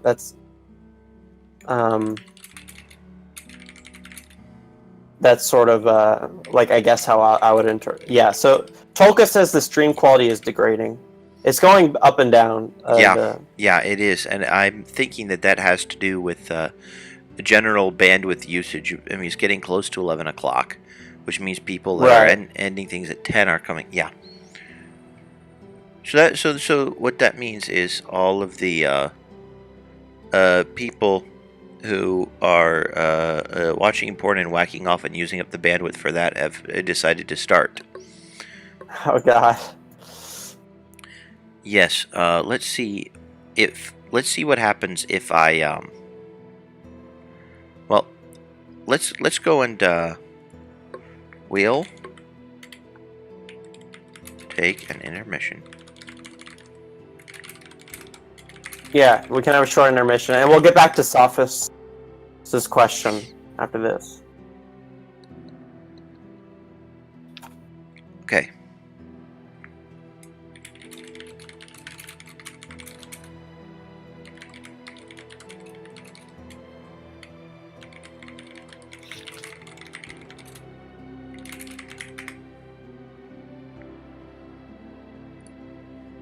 Okay.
Right, well, we're back. Hopefully the connection quality remains reasonably high. And as promised, well, I figure that it would be at least somewhat appropriate to read an article by Stephanie Tolan entitled Spirituality and the Highly Gifted Adolescent. I think that at least gives us a starting point to have our discussion. I don't know if that will be enough by any stretch of the imagination, but this is some research that an expert in the field has conducted. And of course we can go and you just use this as a springboard. This doesn't need to be the end-all and the be-all of what it is that we're discussing. Have you received... I'll actually copy and paste this into the... I'll paste this into the YouTube chat as well, because it... You can post links there now? Yes, I'll link it to everybody. And at the risk of being one of these boring people that just does nothing but read, writing about spirituality and highly gifted adolescents is a daunting task. It has often been said that individuals at the high end of the intellectual continuum vary from each other more than any other group, regardless of age. Extreme variation is true for abilities, passions, personality, temperament, social and emotional issues, and life experience. It may be especially true about spirituality, which partakes of all those other differences and is so fundamentally personal. There is no way to produce a handy map or a set of predictors to mark the trail through the thickets of adolescence. The best I can do is offer a few principles and share a few stories. Let me begin by distinguishing between the terms spirituality and religion, as I will use them here. So Stephanie Tolan says, religion is an organized belief system promulgated and sustained by a human institution, ethnic group, tribe, or culture. Religions include rituals, practices, rules for behavior, and usually a class of individuals whose job it is to maintain the structure, to teach, counsel, and mediate between the individual believer and the religion's God or gods or first principles. Spirituality, on the other hand, is an individual's experience of and relationship with a fundamental non-material aspect of the universe that may be referred to in many ways: God, Goddess, Great Spirit, Higher Power, Universal Mind, Force, Mystery, the Transcendent. It is the way the individual finds meaning, the way the individual relates to life, the universe, and everything. It's a Hitchhiker's Guide to the Galaxy reference. Religion is a group activity. Spirituality is a personal reality.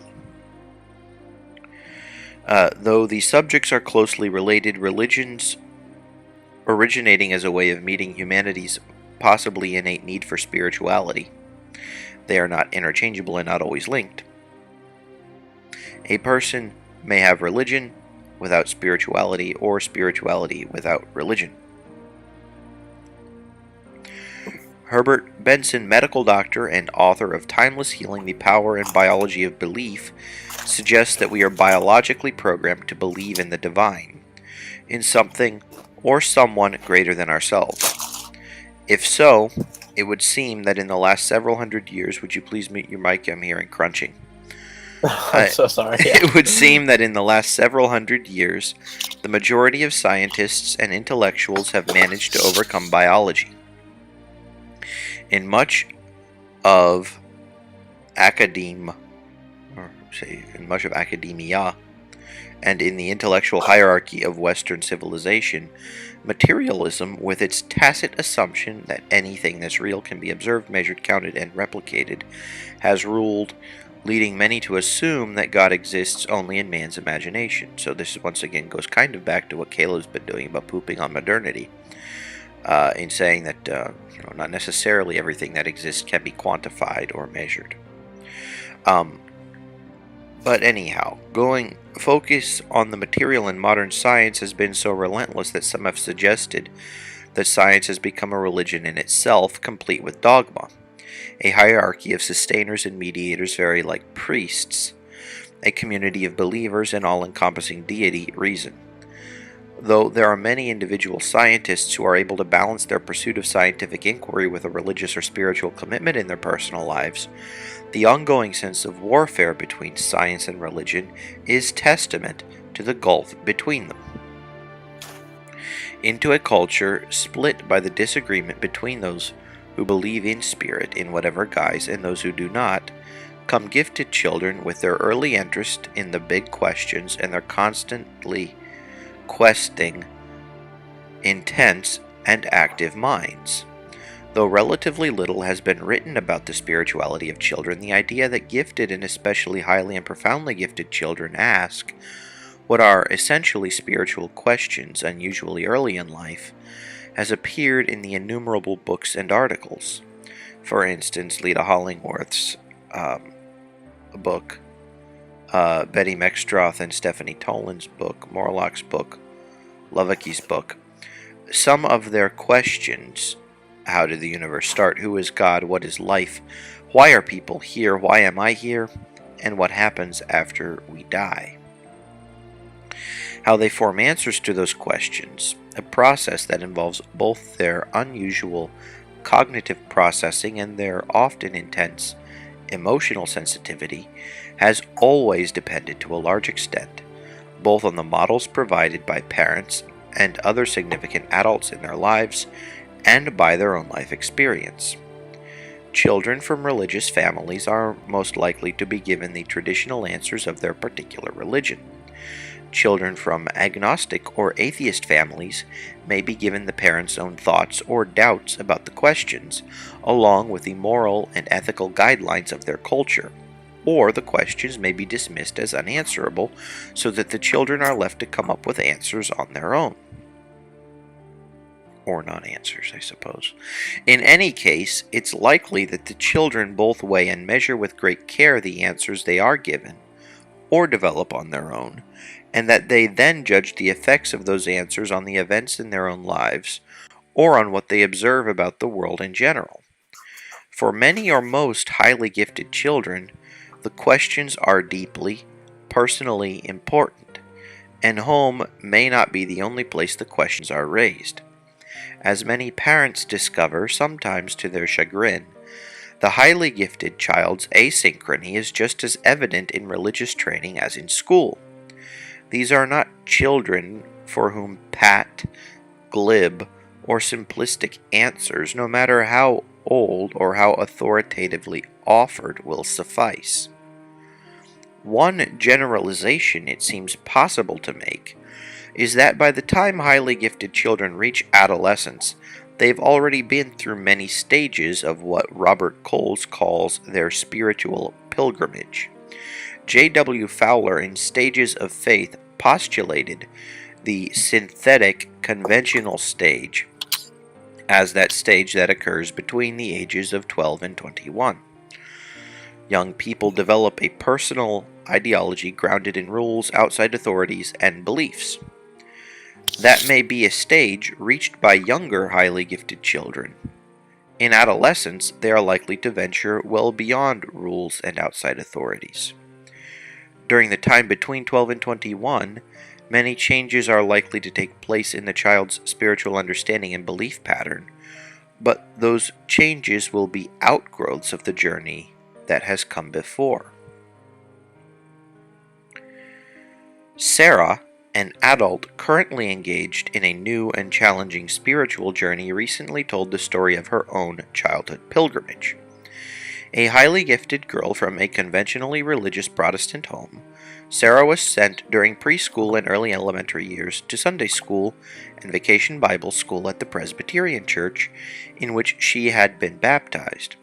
Occasionally, she attended grown-up services with her parents. In religious classes with other children her age, she was more interested in arts and crafts and snacks than in the conventionally related Bible stories that she felt had little relevance to her life. The image of God as a bearded man up in heaven did not make sense to her, and she had seen no sign of the golden streets or pearly gates in the sky and couldn't connect the old man image with her own sense of the infinite and awesome universe. A passionate lover of animals, Sarah refused to believe that animals had no souls and doubted that humans had been divinely ordained to govern Earth's other life forms.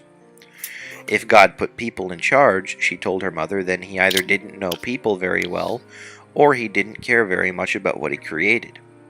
She felt far more in touch with what she referred to as everything when she was out in nature, under a bush or up in a tree, than she did in church. Though she had intense questions about the origins, the size and scope of the universe, and about her place in it, she did not associate those questions with church, and did not ask her parents to answer them for her. They were her own, private, personal questions, the ones that both intrigued and frightened her as she lay in her bed at night staring out her window at the stars and at the moon. Or at the stars and at the moon. And I was thinking about this specifically. One of the most intelligent men that I've ever met got kicked out of confirmation class for asking questions a priest couldn't deal with. And Stephanie Tolan. I'm sorry. I'm gonna hop back and forth here to give some relevant details. Stephanie Tolan is a very much a spiritual and not particularly religious in the traditional sense of the word kind of a person.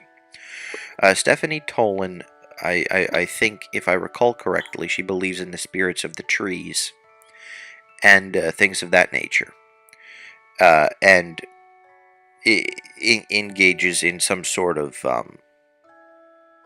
spirituality associated therewith, and has actually conducted sessions with many highly gifted plus children in these sorts of worship rituals. So I guess you could call her religious in a sense as well. So she's pretty anti-Christian in her sentiments. And so she likes the idea of, people not being bound by a particular set of rules, and so she'll romanticize that. I'm going to state outright here, because this is my stream and I can say what I want, that I think that a lot of the things viewed as dogmatics are oversimplifications put for the sake of, satisfying someone who's not quite so inquisitive.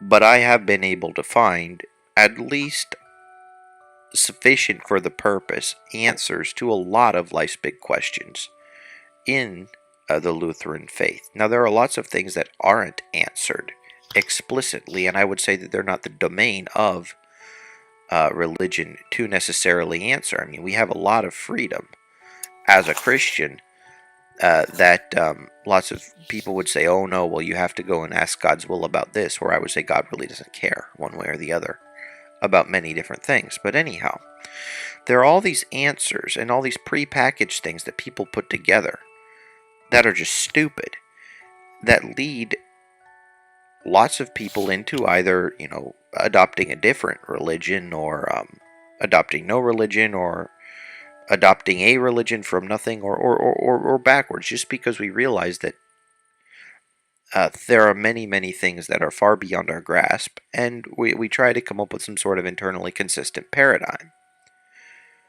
Now, the interesting thing is, Lutherans believe that we ourselves have relatively little to do with our actual belief, that we have more of an ability to screw things up than we do to actually make things right.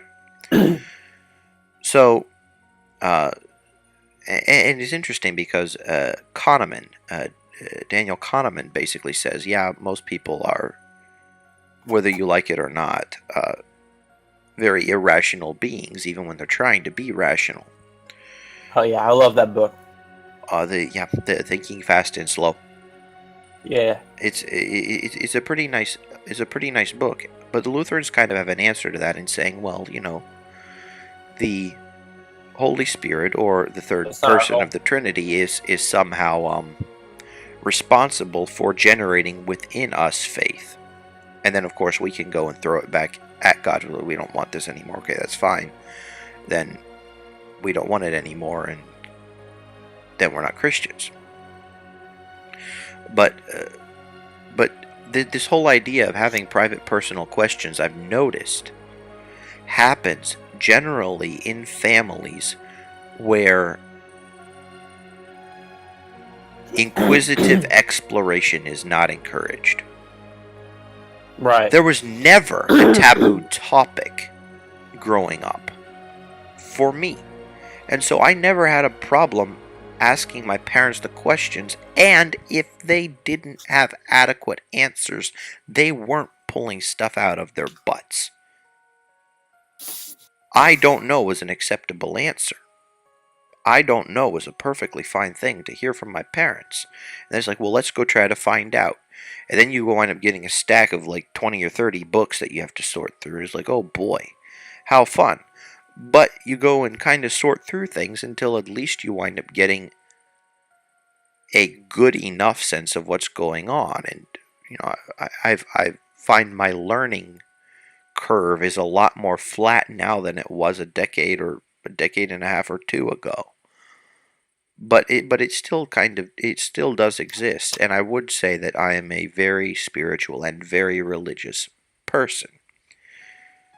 I personally believe that God. I believe that we are deplorable, horrible, to the core, absolutely rotten people. Capable, of course, of doing good, but not necessarily out of our own essence. And I believe that forgiveness for every single sin ever committed in the face of the earth was won on the cross by Jesus.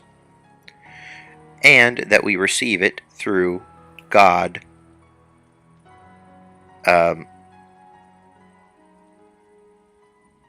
oh boy, people are talking. I asked him to cite the Bible, and he proceeded through a shoot-down argument about not sharing a dinner table with people who you are in active disagreement with. I'm going to stay out of this particular issue. I love that. But oh boy.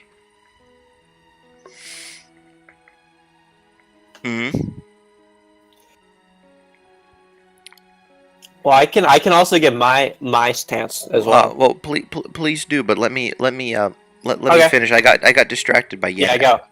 So this whole idea that God generates faith and we can throw it back at him, and this whole idea that we are horrible but still can receive forgiveness, and that we are simultaneously saints and sinners, and ultimately don't put off the sinner completely until we die, but are left with it, but still life is paradoxically good anyway.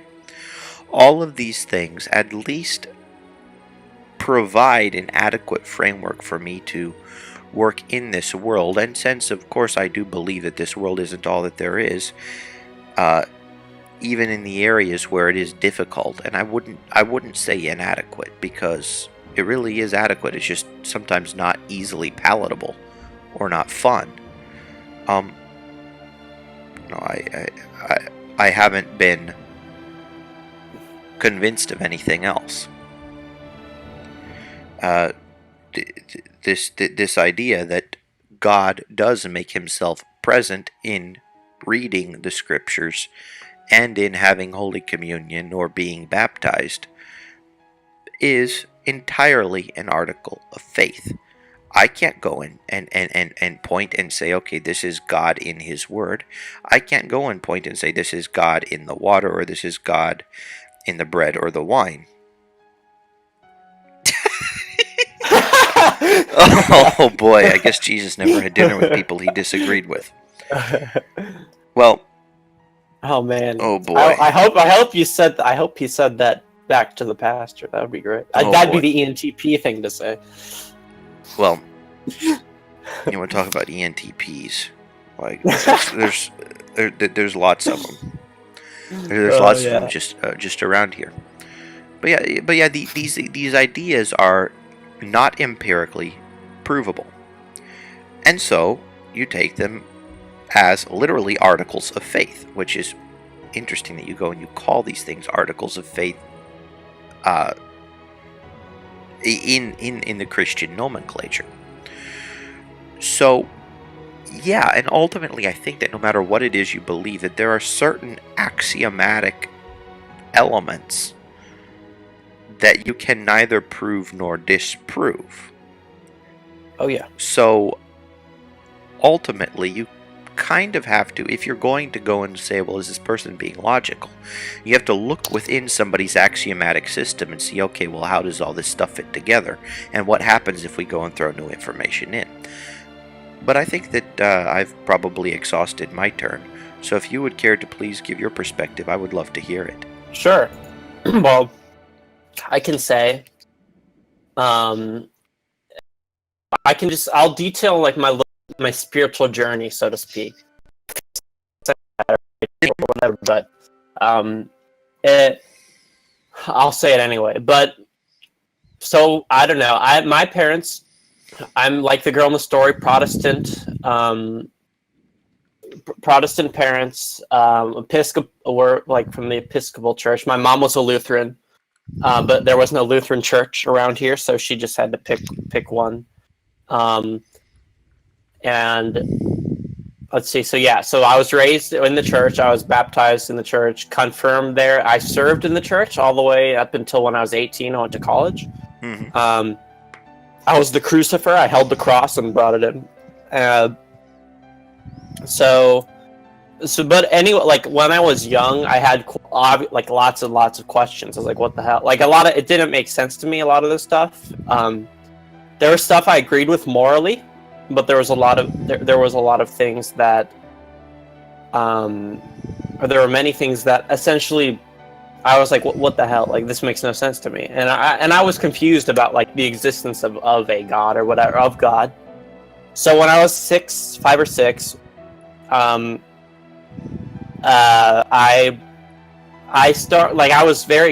was questioning a lot. I was like, it just doesn't add up. It wasn't it wasn't very specific questions. It was like an intuition thing. Like I was like, this doesn't make sense to me.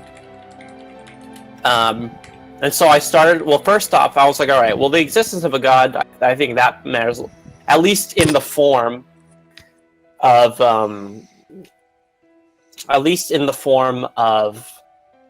like someone who's specific, like an arbiter over what everything's doing, and sort of like judging our moral actions, right or wrong, kind of like Santa, right? Like on the naughty list, nice list type thing. Does that mean Santa like is the literary equivalent of like God? That's kind of funny. Or at least a God or a paternalistic God figure. Yeah, right. Kind of transcendental, you know. He knows who's naughty and nice and gives presents. Yeah. But I would not say that that's analogous to who I understand God to be. So I would go. But anyhow, yes, that is a God figure. Yes. Right. Okay. My English teacher would be proud. Even though I did terribly in her class. Anyway, to get back on track.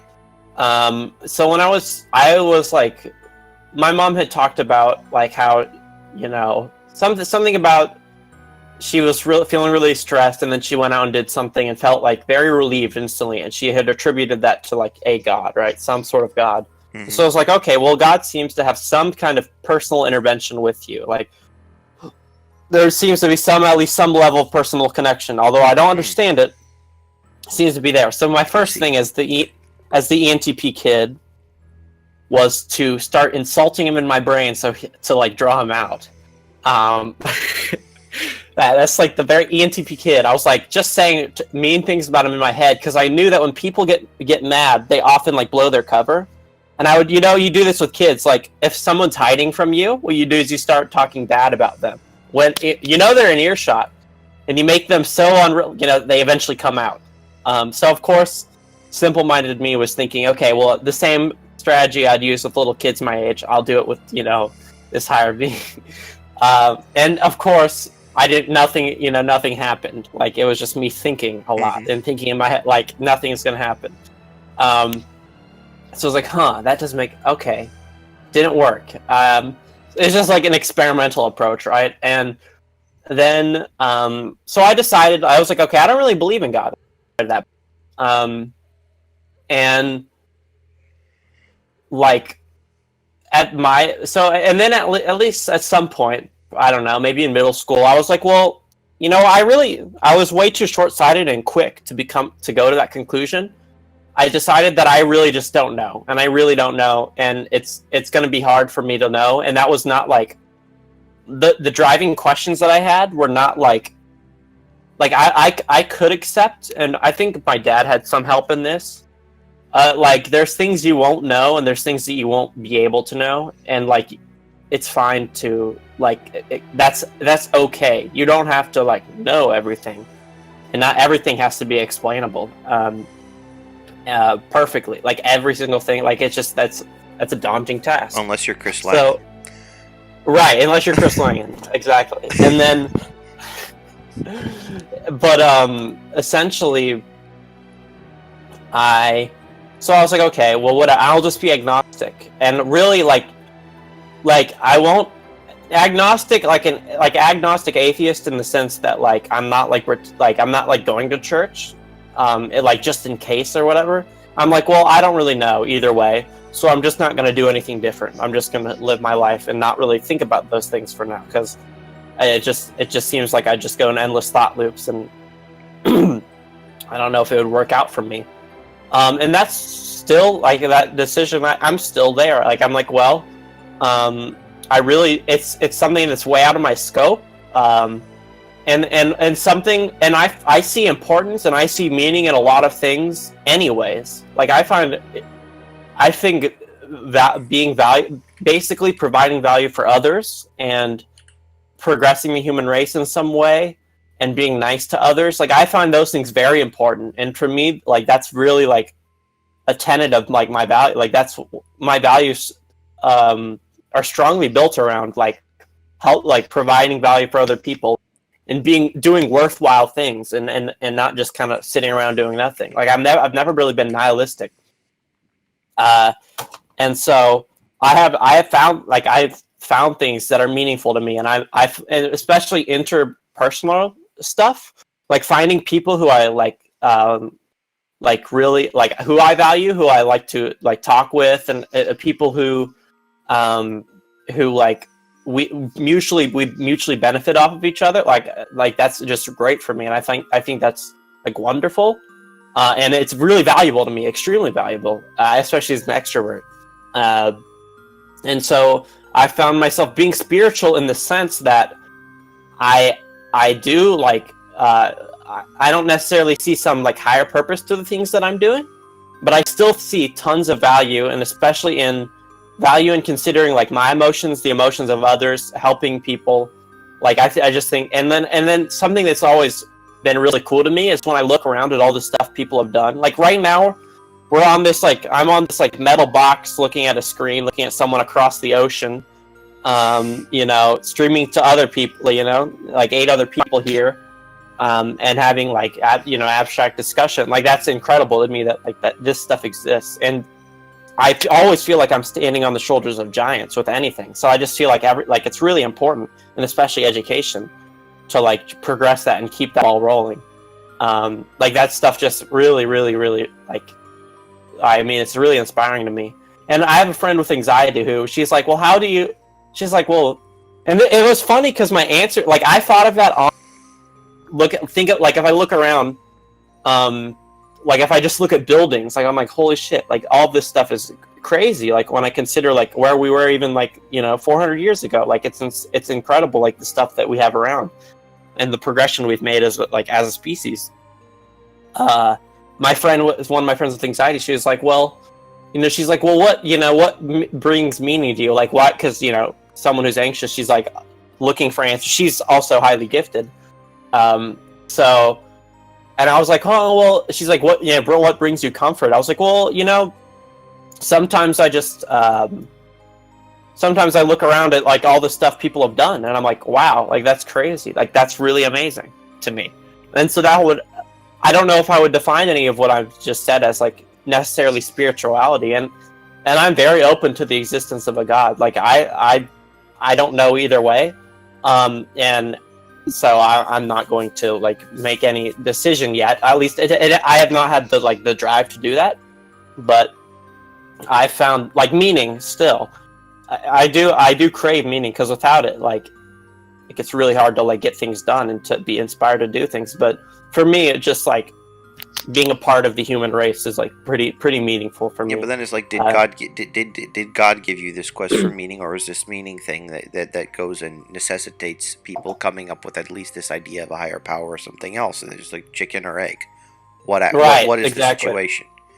And of course, Right, I purport to have an answer to it, but the fact of the matter is, people don't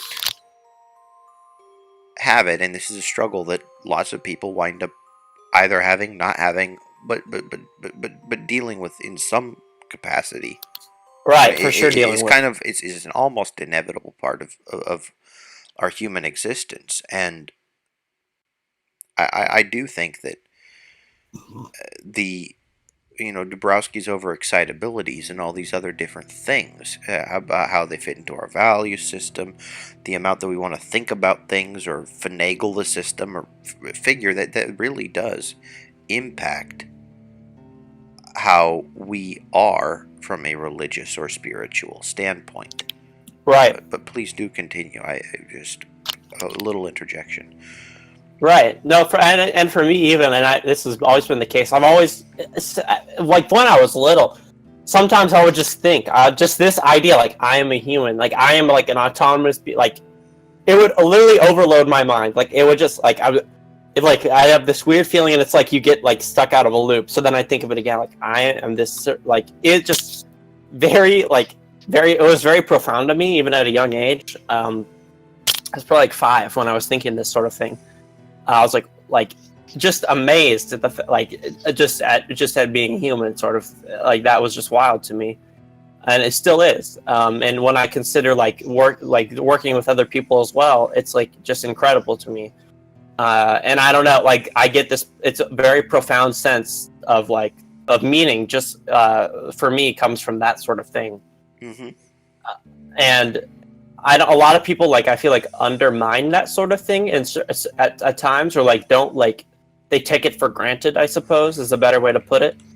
And they're like, oh, nothing matters, it's all meaningless stuff. It's like, well, like if you look around, I don't know, maybe, but that's something I personally felt very strongly from a young age. So maybe it's not right of me to say, well, just look around, because maybe that's just not how they think and not how they're geared to think. But still, that's sort of my experience and my interaction with spirituality, as a gifted person. I don't know if being very gifted has essentially, like I'm wondering across levels of giftedness how it like differs, and like what sort of different. Most of like the moderately gifted people that I know, and a lot of the moderately gifted people I know I have not seen anything like pressing from those people. Like I've not seen like any crazy like struggles. My friends, once they start reaching the highly gifted realm, that's when they start to like really like start questioning these things more and more, like in a significant manner. Of course, everyone questions it to an extent, but like really like sort of struggling with it. Yeah, well, having it actually be an important enough thing to devote copious amounts of time and energy to figuring out these things. Exactly, right. And I don't know any other profoundly or exceptionally gifted people personally, at least throughout my whole life. Well, I know them, but not well enough to like have their besides you, I don't have their like how they went about figuring that stuff out, and also like seeing them throughout childhood and into adolescence, into adulthood, well, childhood to adulthood, etc. And I seeing that growth, seeing the struggle throughout them. I don't have as much firsthand experience as I do with some highly gifted and a lot of moderately gifted, and I can say that the highly gifted people plus we're struggling a lot more, or at least thinking about it a lot more than the others. So that's when I'm considering gifted interaction with this sort of thing. That's what I would say. Well, I'm going to go and just say that, you may find it interesting if ever you decide to take a road trip to General Columbus, Ohio area. Mm-hmm. I might be able to hook you up with some people to meet and talk with about these sorts of things that would have something to say on the matter, and perhaps Cool. perhaps the pair of you could have a stimulating conversation if ever you happen to decide to leave the state for a while. If I'm ever in that area, I will for sure ask you about that, because I think that's awesome. I mean, I'm just talking in general about the PGE genus, but yeah, I mean, those kind of questions inevitably do come up. Life, the universe, and everything, and so on. Right. Now, we have 15 minutes left, and I don't know, do you feel like you've been able to adequately discuss the subject? Or, I mean, I know that we can go on for hours, but do you think that we've at least given a reasonable exposition? I think it's been reasonable. I'm trying to think before I say too much. I'm just kind of surmising, or I'm summarizing the.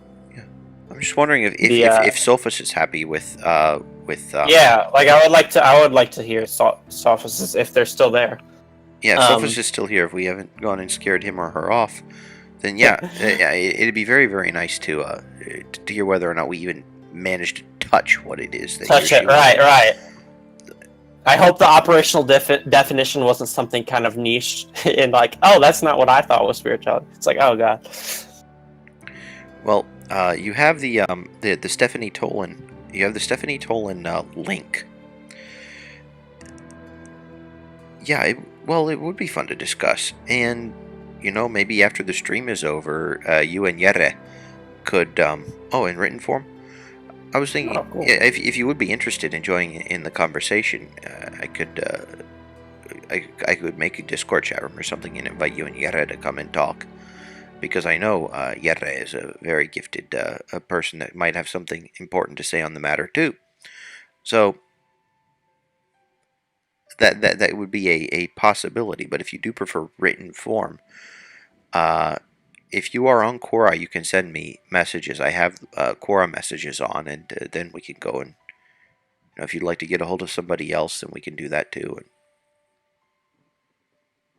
And I'm willing to keep this an open forum for, legitimate discussion. Like none of the poo throwing stuff. But if we actually want to have legitimate, respectful discussion, I'm down for that. Okay. It's all good. Well, then we can do it.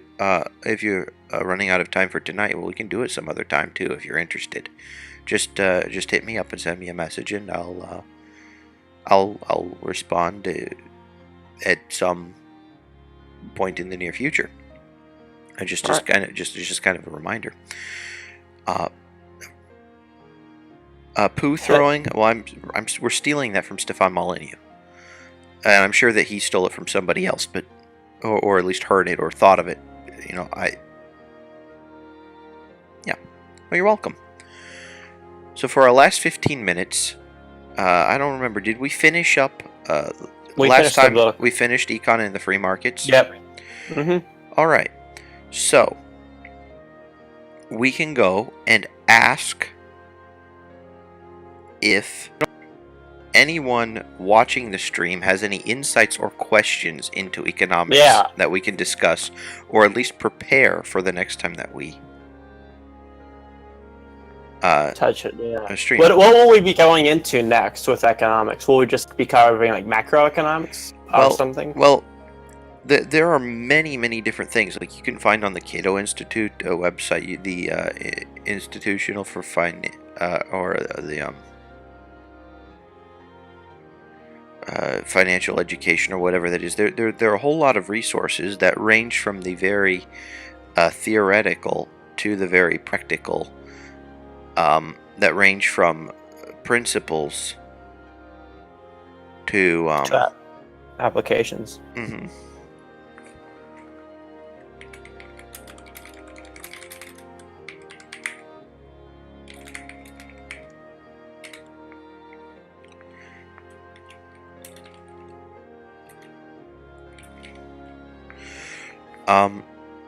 Okay, there we go. Got all that. Let's see if anyone has said anything in the chat. Okay, nobody said anything in the chat. So. Oh. This upcoming week, I believe. Ouch. Well, I know what we can do. I can just go and ask, as this is, oh boy, why in the world do I keep on getting all these notifications? Oh boy. Oh yes, well, you know, just, we can end on a completely non-satirical note.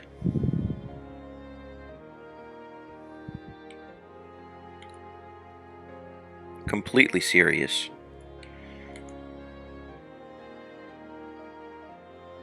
Like, not at all anything. No one would ever joke about this sort of a thing. This was hilarious. I love this answer.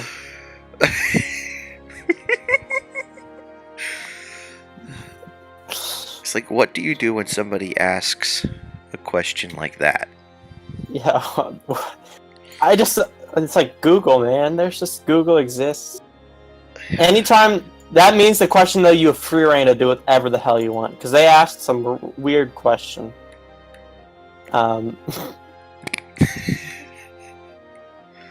What is a bra? I don't know. What's a bra? It's horrible. Double-barreled slingshot? Oh my god.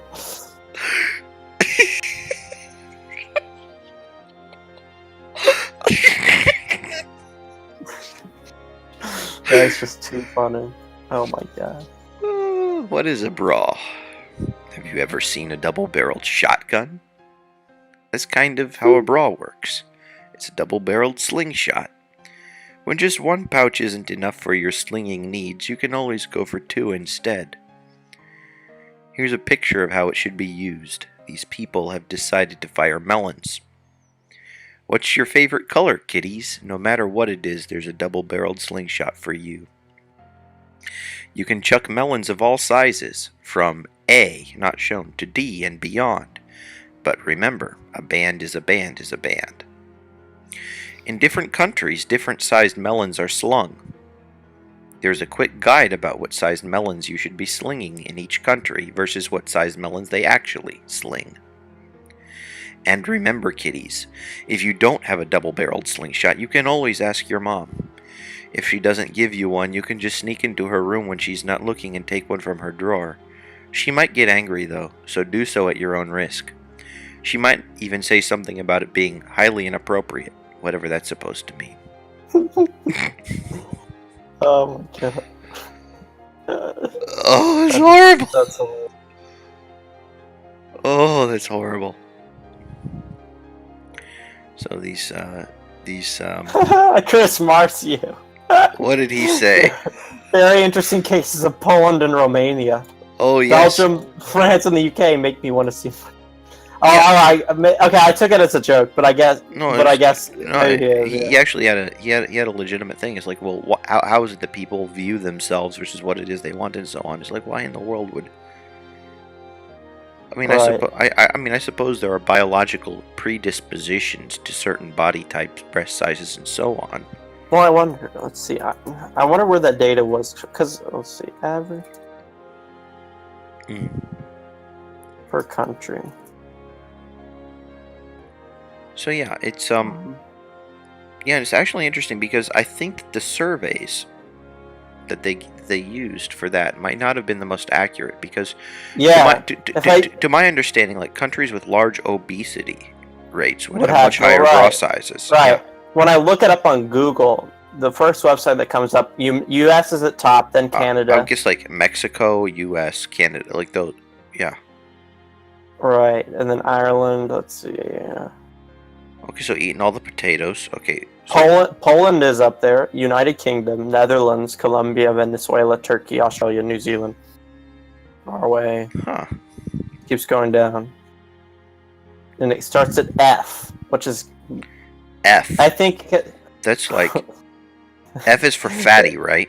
Yeah, I think so. Yeah, I mean, it's like how many people. Like I'm assuming that statistical distributions would say that that would happen for thin people at a very low rate. Right. For example, the U.S. size C corresponds with the European size E.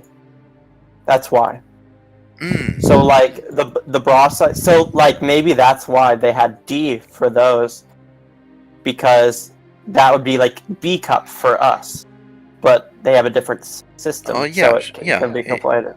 Oh, that's complicated. So Right. So fashion companies have decided all throughout the world to change their. Huh. But the reason I believe this one, it's volume in milliliters that they're using. In the U.S., it's like 1.4 times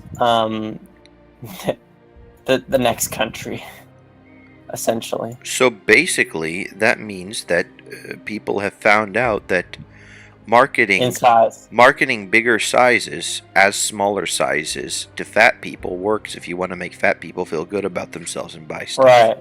Because here's the volume in milliliters for U.S. average is 1,668. Then for Canada, which is number 2, it's 1,194. 1.6 liters versus 1.1 liters. Yeah, but 1.2 liters versus like 1.6. 1.6 liters. It's like, look at this is a liter. Yeah. Wait, let me see that. This is a liter. Oh yeah. That's a lot. That's a lot of volume. Well, they did say, I have heard that it's uneven, so maybe that's. I mean, I got 1 liter here and 750 mils here. I mean, I don't know. This is. I'm pretty clueless. Right. So on that lovely note, I don't really have anything else left to say. Yeah, no, I don't either. Well, thank you very much, guys, for tuning in. Look forward to seeing you the next time we stream. I will put a post with some more about the streaming schedule onto Quora, since a few things have changed. Did you have anything else that you'd like to add, Steven? I have nothing else, no. All right. See you guys later.